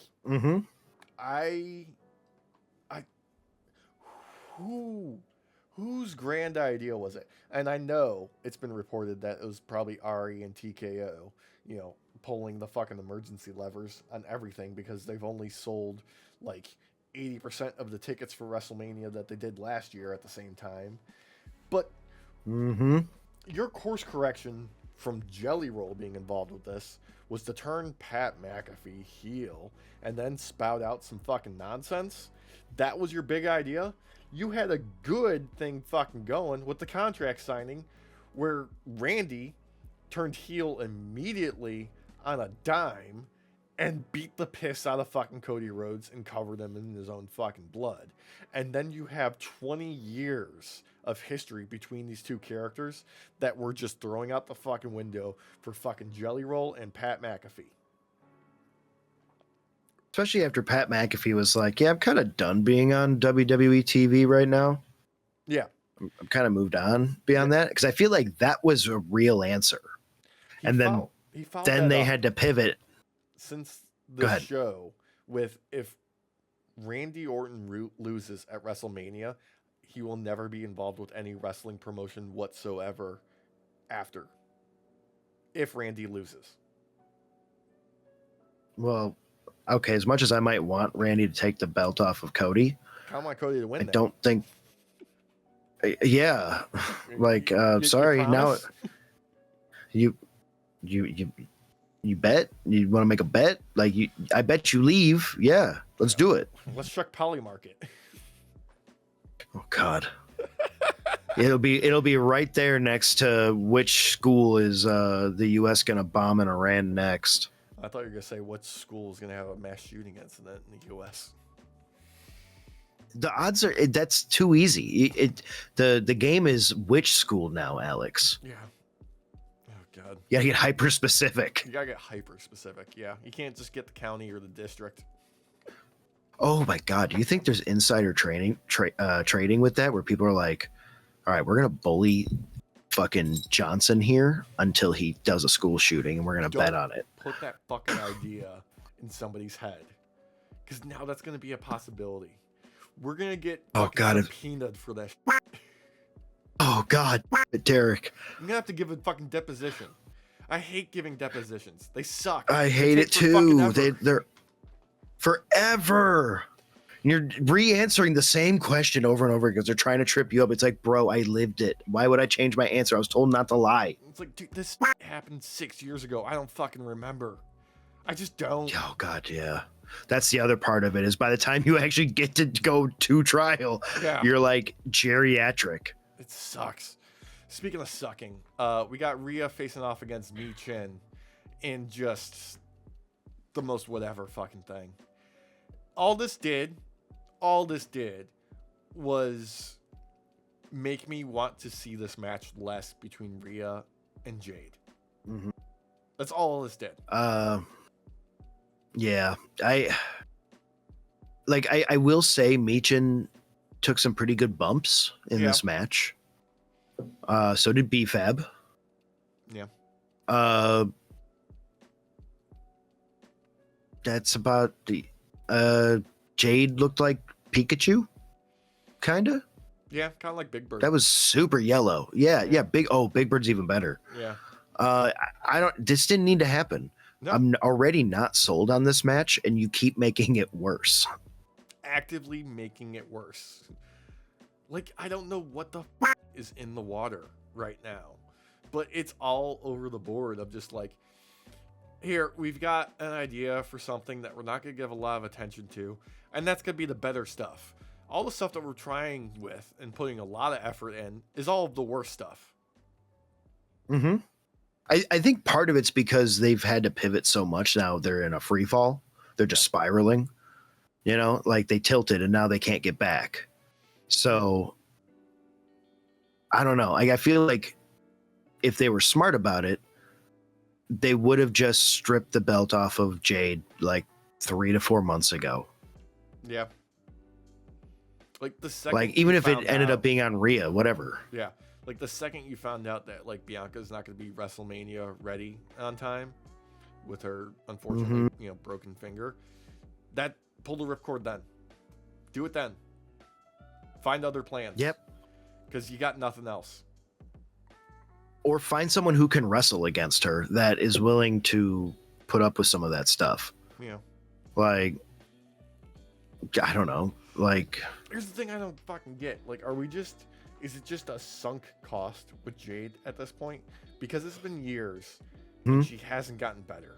Like, you could on Tony Khan for only putting her in fucking squash matches for her entire AEW run and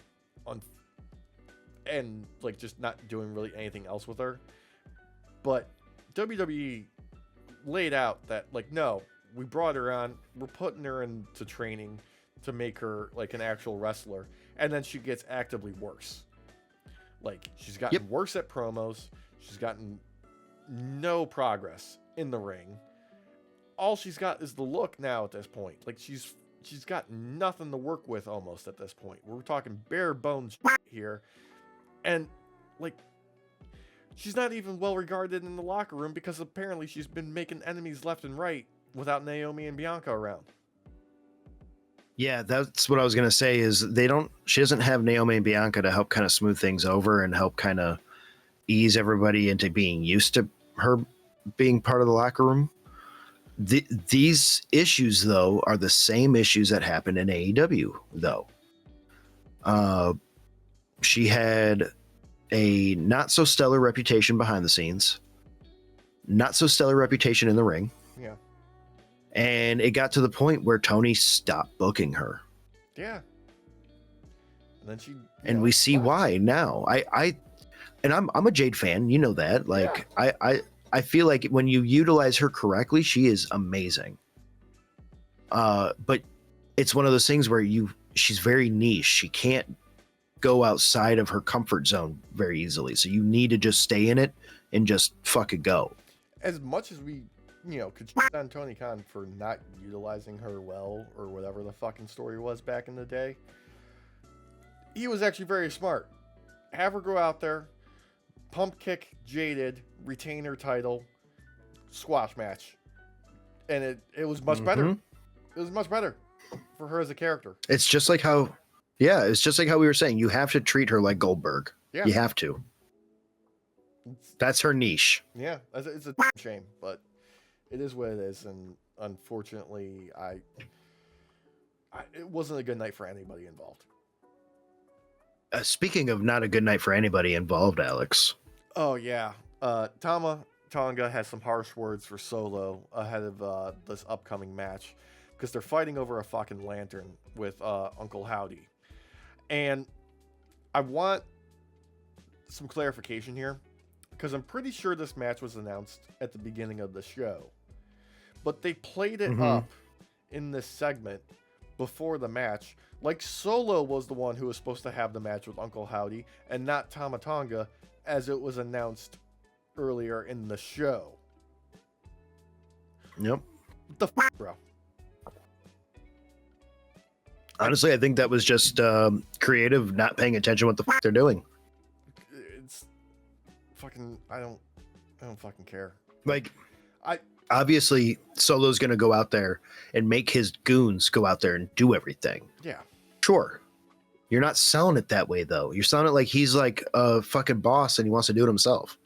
It doesn't make any sense. It also, like, I thank God fucking Tama was like, why are we fighting over this stupid fucking lantern? Just putting the fucking lampshade on the goddamn plot point of like, why are we doing any of this? This is fucking stupid. And Solo being like, you know what? You're right. Let's handle our business and move on. And then they do the fucking snidely whiplash, like, I'm looking over my shoulder back at you, indicating that we're not going to be done with it after this, obviously. Anyway, Tama and fucking Howdy have a fucking whatever fucking match. Just the most whatever fucking match. Okay, they still don't know what they want to do with that goddamn lantern because fucking Tama's like, I want to do this alone. Solo comes out, despite Tama saying that. Yeah. Tama then goes, bro, I said I want to do this alone. Turns around, gets Sister Abigail, fucking loses. Then looks Solo dead in the eyes and hands the fucking lantern over to Uncle Howdy anyways. So what was the point of any of this? There was no point. There's no point to the MFTs. There's no point to the Wyatt Six. There's no point to the fucking lantern anymore. Like, all of it's just, like, they're just doing stuff to do stuff with no end in sight. Like, that's the downside of, like, a full calendar year with no breaks with wrestling is sometimes they start doing things without a plan. Like, it's the Michael Scott of, like, sometimes I start a sentence without knowing where I'm going to end it. That's what all of the booking feels like right now at this point, and it's just disappointing as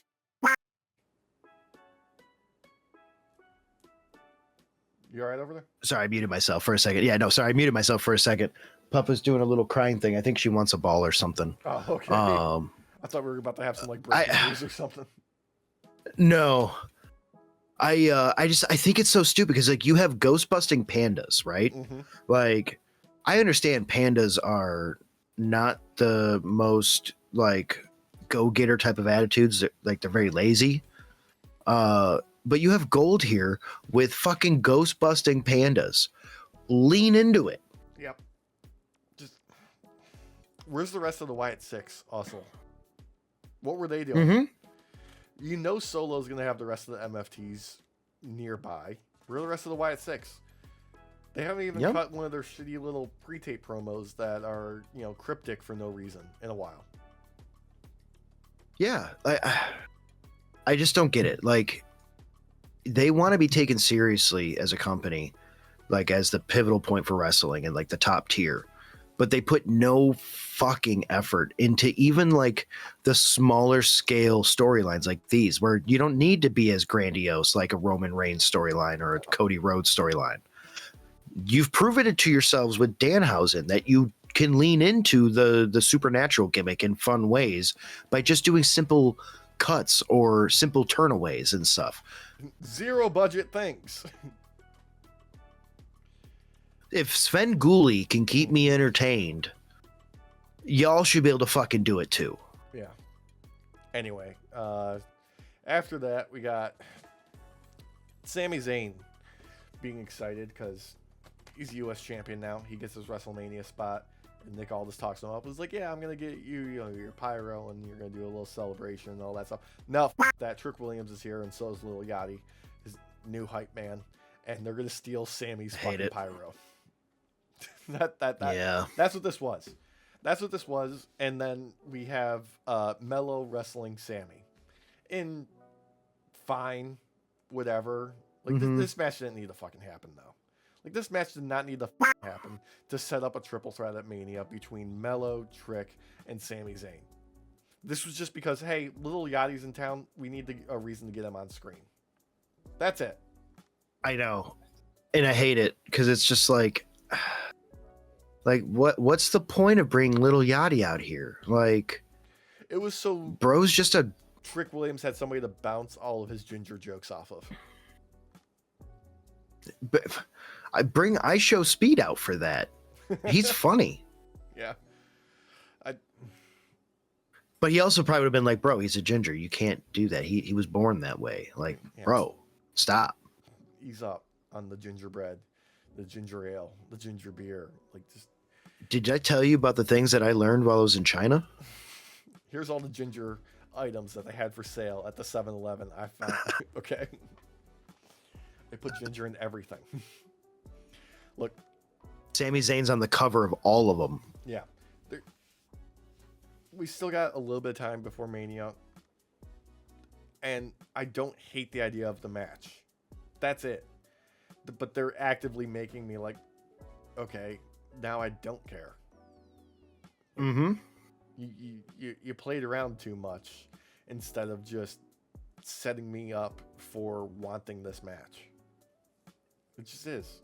I just feel like with all the pivots and everything, they don't know what they're doing anymore. Like, I think the sales of WrestleMania has spooked them. Mm-hmm. I think the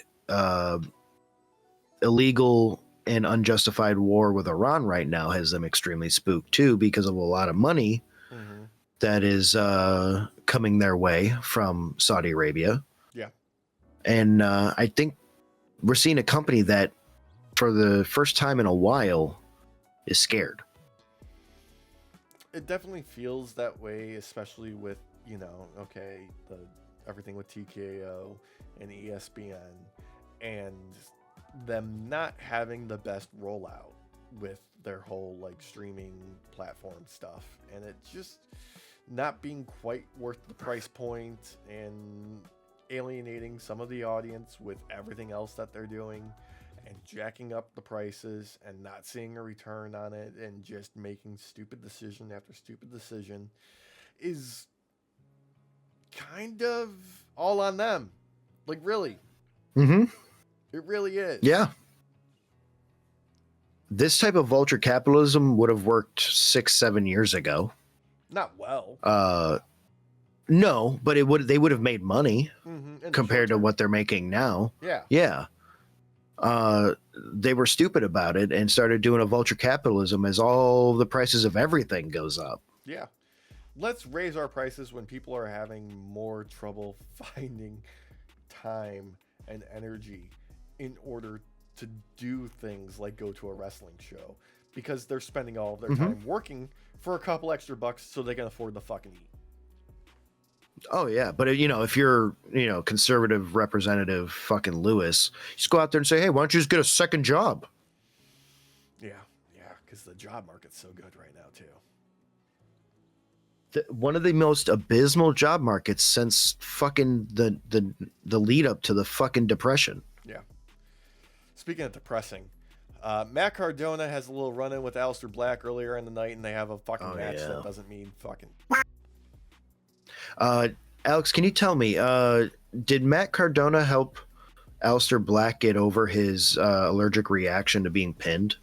No. Instead, Aleister Black decided to target Matt Cardona's injured arm and get the win. Okay.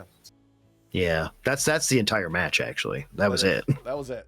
That was literally fucking it. It's just fucking nothing. I'm glad Cardona's making his money. Yeah. I feel bad for the guy. Because he was more interesting on the indies? Yep. Look, at least he gets to work in the same company as his wife. At least there's that.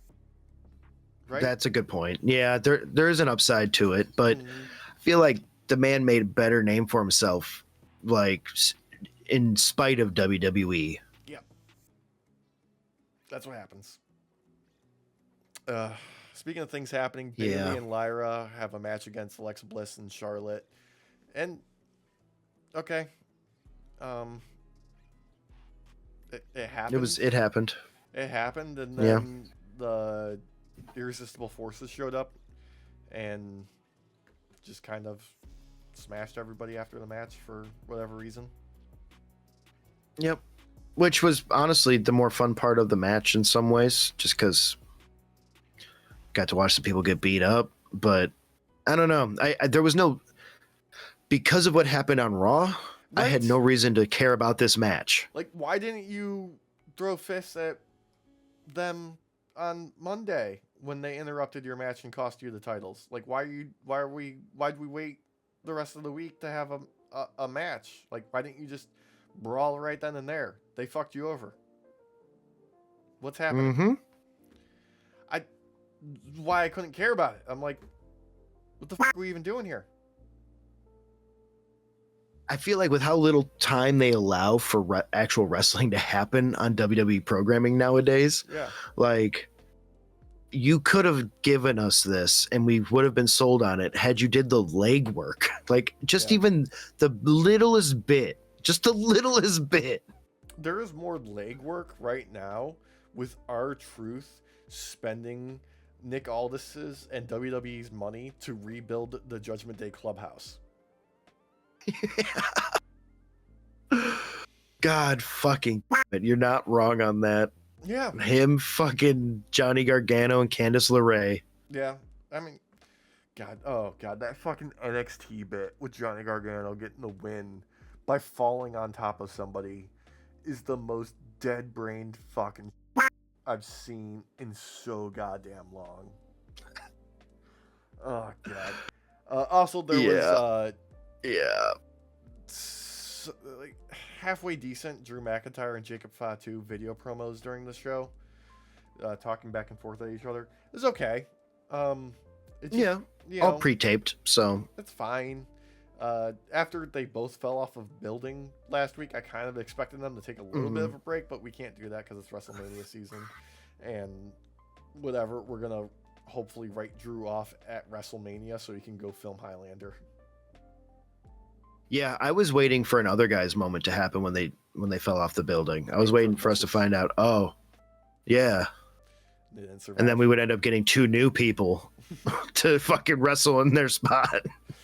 end of fucking SmackDown that's just in memory of Jacob Fatu, and then it cuts to black, and it fades back up in memory of Drew McIntyre and fades to black again. We haven't had the heart to tell the fans, but they passed away last week. Yeah. Oh, we shot these vignettes with AI. Yeah. Anyway, Post-mortem. there was some stuff with R-Truth and Damian Priest, because Truth set up a tag match against Kit Wilson and The Miz because he realized that they've been cursed by Asuka. Thank you, R-Truth, for once again just being goofiest fucking bastard on the goddamn planet. Yeah, Danhausen has cursed them, so he's like, they're an easy target. We'll just get the fucking win. It'll be nothing. But Danhausen wants to be there for The Miz and Kit Wilson, and he wants to help them out, which they reject, obviously, because, you know, they're goofy fucking heels. God, it's fucking ridiculous that the best thing that The Miz has done in recent memory is be cursed by fucking Danhausen. Because this match, more silly fun. Silly fucking tag action. And Danhausen tries to get tagged in, even though he's not part of the team. He goes to curse, and the ref takes the hit. And the ref sells it by not being able to hit the 3 count with his arm. And The Miz and Kit Wilson lose, and the ref has to use his other arm because the other one doesn't want to count. You forgot that R-Truth tagged in Danhausen too. Because R-Truth understands. And fucking R-Truth fucking gets it. Both he understands it completely. Yeah. It's fucking great. So he tags him in, and fucking The Miz tries to fucking take out Danhausen, and that's what leads to all of this. I know. So freaking good. Danhausen and R-Truth. Yeah. The best parts of WWE. They don't even better. Utilize. They do, and they're the salt and pepper. They're the seasoning, Alex. They're the seasoning. Yeah, they're the seasoning on the otherwise unseasoned fucking chicken that is WWE's programming right now. Oh God. That was cooked at 425 degrees until it's reached an internal temperature of 191. Yeah. Just the driest imaginable. But at least they put salt and pepper on it. Yeah, they didn't want you getting salmonella. Anyway, God, what if this ends up being Miz and Danhausen as a tag team? I think it will. Because Kit's going to realize real quick, like Carmelo did, like, I should not be with this guy. Yeah. Hopefully. He doesn't have to do fucking 9 matches with Andrade to fucking figure it out. Speaking of Melo, for Danhausen, it's not even bringing him down. For Danhausen, it's like, I have a target to mess with for a while. Yeah. Speaking of Melo, though, he's in the main event spot against Sami Zayn. It's fine. It really is. But like we spoke about earlier, this didn't need to happen at all. The most honestly weird thing about the night, though, was after Kit Wilson and Miz lose their match, Cody Rhodes runs out there and hits Kit Wilson with a crossroads, and then just shoots from the fucking hip. Disco Inferno catches another fucking stray from Cody, because that's his favorite fucking punching bag. And it just was the most out of place quasi-meta fucking promo to try and recover this dog fucking SmackDown. Honestly, I feel like he begged. He was like, please let me go back out there and try and save this. I don't know what to say other than, like, dude, what the Mind you, yeah. Mind you, we only got 13 minutes for the fucking main event. Like, already on top of that. So he already ate into the main event's time fucking slot. Like, to be fair, I wasn't going to give a shit about the main event time slot anyway, because I just want them to have their match at Mania and the triple threat.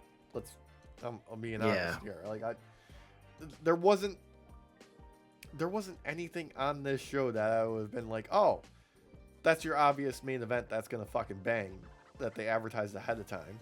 or during the course of the show. Like, honestly, I didn't give a fuck about any of these matches. Nope. Which is saying something with how little TV time wrestling gets on WWE. Yep. The tag team, the men's tag team match was the best one, and that's just because it had fun shenanigans. Yeah, that's true. That was the best. That's the best, in my opinion. That was the best match of the night. That should have been the closer. It was the most entertaining. Yep. Yeah, like we didn't even have like a closing like promo segment because Randy and fucking Pat drove off in their lifted pickup truck after the opening. Yeah, which is fine. I preferred that happening, that part, because it was like, okay, leave, get out of here. You're not coming back. But that match could have been the closer, and it would have been the palate cleanser for all the cat poop you just ate. Yeah, I'm just very perplexed about the Cody interjecting promo with the attack on Kit Wilson of all people. Just like, sorry, you're in my way. I gotta hit my mark, and we're running out of time. Like, apparently this was like a call from creative because they were watching in real time as people were burying this fucking show, and like, we need to save this somehow. Cody, go out there. We don't have time to write anything for you. Just say whatever comes to the top of your head. And he also buries the company. Like, straight up. Yeah. He's like, I'm doing the best I fucking can here, but they're giving me dog shit to work with. What do you want from me? I'm trying my damnedest.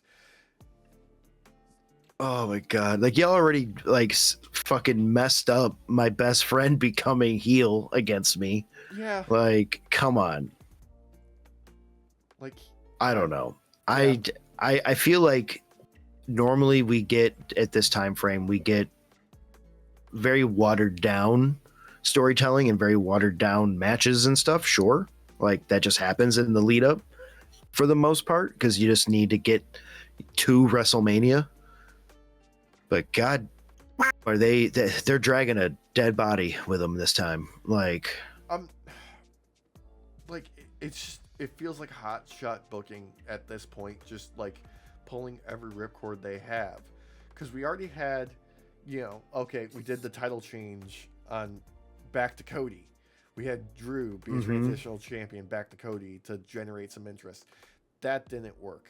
What else can we do? Let's put the IC belt on Penta.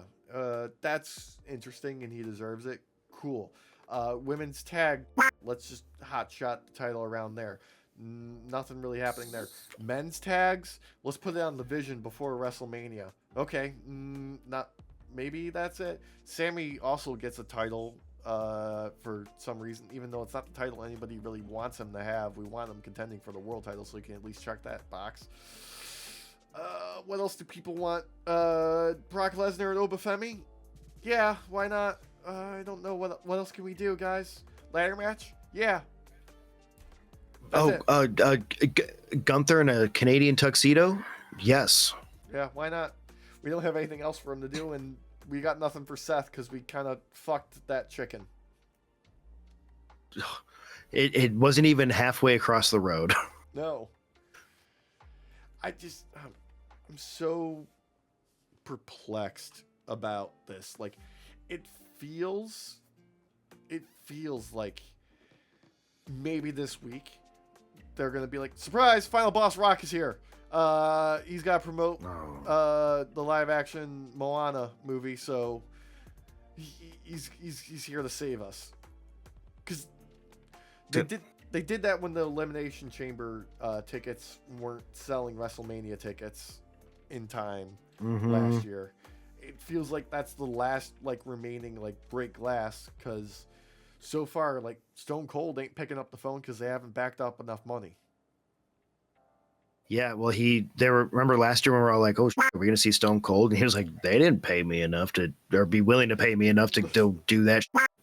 No, according to him, he's like, I got a metal shop here. I got on the ranch. That's more important. I got too busy. Than WrestleMania. I get it, though. I get it, man. Yeah. Plus, you got all them cats, too. Yeah, solid ass. And not only that, What happens if that lady from when that he hit with the ATV ends up being there? Like, you don't want that. I mean, they probably put her in like a VIP box after that kerfuffle. Like, he'd still hit her somehow. Yeah. He'd be like driving around and end up hitting like a banana peel and flying up into the air into the fucking VIP section. Yeah. Like, I'm going to be honest. The only thing that's not kind of depressing the out of me is Danhausen and R-Truth. Mm-hmm. Like, R-Truth, I'm just happy the dude still got a job and he's still doing shit. Danhausen is securing that bag, and unfortunately, like, they are just spending every little bit of whatever credit they have with him, because during commercial breaks they got him hawking the WrestleMania tickets like nobody else is. Dude, they have him come out like every time and be like, oh yes, and buy merch. If you don't, you are cursed. Yeah, they're using every or no sorry you are, and then he lifts the mic up. Yeah, and then they turn off the lights and he does a fantastic gag where he keeps adding variations to the not disappearing properly. I love how that I love it. I love how it doesn't work when he's out there with the crowd, but it still works when there's cameras backstage. Like that. That's when the magic works. I wonder if it's because all eyes are on him, so there is no way for him to magically disappear. Like imagine if like you're watching Batman talk to the Justice League, right? Yeah. And there's like 30 of you watching this happen. Yeah. Normally one of the Justice League will turn around and then turn back and Batman's gone. They're like, how does he do that? Yeah. Well, he can't do that if everybody's fucking watching. All of a sudden, Batman's magic is gone too. So yeah. Oh God. I just. What the fuck, dude? Oh yeah, not only that, fucking everybody's like, oh, Batman's such a great detective. Bro, he had a black light before everybody else. He just kept finding semen.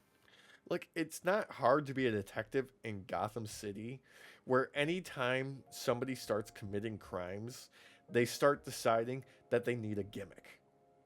And they have to leave clues and make it very obvious who is committing this bank robbery, who kidnapped the mayor. Oh, maybe all of the fish in the mayor's office have Joker fucking makeup on them for some reason. Oh, this arson, ring of arson that have happened to all these buildings, for some reason, make a question mark. Like a riddle. Surprise, surprise. Because you have to solve it. I feel like Taz Batman has ruined me, because every time my brain goes into those dark thoughts of like, oh, what happened if I would rob a bank? I immediately go with like the Riddler or some bullshit and be like, yeah, I need like a gimmick and fucking like walk in with like fucking clown shoes or something. Yeah. Oh no, I should freeze everybody. That'll do the trick. Yeah, there you go. There you go. Be like, my almost dead wife.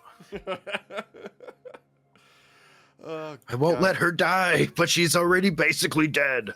Yeah. Just like WWE. Nah, they're not basically dead. They're fucking fine. They're literally hit. No, they're fine. They've hit George Lucas prequel era. They are too big to fail. Therefore, they have no agency to try anymore. The only way to make them fail at this point is to stop watching. Legitimately, yeah. Like, there would have to be a mass exodus. Unfortunately, there's too much of a general public that just loves fucking slop at this point. Yep. Yeah, which I get. I get it. I watch a lot of slop. I watch WWE. Yeah. So that's the only reason. It's the only reason I watch WWE is because we do this every fucking week, and I need something to complain about. Because unfortunately, we generate a lot of views on the stuff that we praise when it comes from WWE. Unfortunately, there's not a lot to praise at this moment. Okay? There just isn't. No, yeah, I've noticed that our views dip real low when we're complaining about WWE. Yeah. Then our views dip real low when we don't complain about AEW. I know. Shocker. And also, big surprise that all of our WWE content in the shorts form gets copyright stricken within 2 minutes. Oh my God. Literally, behind the scenes, everybody. It's not like completely gone. It's just limited access, but it's within a minute or two. It Like within, and we're following. It passes the. Yes, that's what annoys me. That's what annoys me because like I have pre-checks. Editing Derek has pre-checks that he does. Dude, don't fuck with the kayfabe, bro. Kayfabe. Yeah, can't fuck with the kayfabe. Editing Derek has a lot of pre-checks that he does too, because otherwise he wouldn't just put it out. Back in the day, editing Derek, yes, because he didn't know what the fuck he was doing. Yeah. But nowadays, editing Derek has a better sense. I won't say he knows, but he has a better sense. Yeah. And yeah, they just screw us. But it's real funny because like I think we've also been hit on AEW stuff before, but not like WWE. That wasn't copyright. That was because there was too much blood that we were showing. That was content. Was that what it was? Yeah, they were like, that's too violent for YouTube. That's what that was. You have to start blurring. Editing Derek's gonna have to learn to blur that then, I guess. Well, not learn, but actually do it. Maybe just do it in like black and white or something. Put a filter on it or something. Just put like little ducks or something. Something cute over top. Maybe roosters. Maybe horses. Oh. Caballo Gallina? Let's do something like Caballo Gallo. I just want to have a quick aside real quick because the audience doesn't know this, but Derek and by extension Walsh knows this. My brother is crazy about going to Renaissance fairs. Like that's like his thing. He loves doing that. He was telling me about a guy that works at a Renaissance fair because he's friends with a lot of performers now at this point, just because he goes to so many of them. He knows them a lot on like first name basis. They talk in between shows and stuff like that. But anyway, they went to dinner after one of the fairs closed, and he was hanging out with this group of folks, and one of the performers, whose name is like John, and he's from like Ohio, is maintaining kayfabe outside the Renaissance fair that he's a Frenchman. Really? Yeah. And my brother's like, dude, I know it's an act. You can drop the act. I'm okay with it. You're not on the clock. You can cut loose. Yeah. Oh my God. I just thought that was funny. Imagine if like the crit roll people kept being their characters once the cameras turned off. That's exactly what it is. Like that's the level. Yeah. Kayfabe is alive and well, folks. It's just at the Renaissance fair of all places now. Is he Jacques Z Whipper? The guy who I don't know does music with whips? No, I think that guy. Well, no, it can't be because that guy doesn't even do a French accent. He's like, no, I'm good. That dude's fucking chill. Oh God. I just thought that was That's awesome fun. though. Yeah. That's fucking funny. Yeah, that's gonna do it for us this week. Remember, like, comment, share, subscribe, do all the engagement, hit all the buttons. Make this go viral so WWE has to copyright strike it harder because they hate us so much right now. There's a link in the description below for all the fun places you can find us online at Night Off Pod everywhere. There is ongoing updates to the merch store that is happening in real time. You still have till the end of the month before the old merch store shuts down. Like I mentioned before, not everything is going to transfer over simply because I didn't future-proof some of the design files and I don't have the originals anymore. Sorry, just what's going to happen. That's good. Some things are going to be happens. Gone, It's my fault for making so much so fast, okay? But hey, all that means is that one day these shirts that can't be had anymore are going to be worth more. So get it while you can. Exactly. Get it while you can before it's gone forever. Night Off merch, known to appreciate. Yeah. Not show up at a Goodwill, 3 years from now. That would be... Dude, I can't wait for that day, actually. Where I finally find one of our fucking pieces of merch at a store and be like, this is fucking meta because I'm buying it.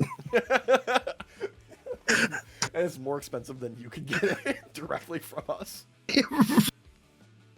I spent like $30 more just to get it. Yeah. Because God. Walsh signed it. When did we do a live event? Who's... I don't know, but he did. Yeah. Is that a gas station? He's the only one of us that's going to actually be around after the government comes and snatches us all up, because he's the only one who hasn't said crazy shit about them. Yeah. Accurate, but crazy. Accurate, yes, but yes, and correctly hounding them. Yeah. Oh, God. Anyway, the thing left to do is say goodnight and the government. Yeah. Buenas noches, night shift. Fucking the government. So much. I think Derek has to start doing the swear words now, because that's part of why our views have been tanking. Oh, yeah, that too. Also, TKO on top of it. And yeah. Vincent, and Nick Khan. Yep. All of them. And shout out to Janelle Grant for being brave enough to actually go through all this and endure. Yeah.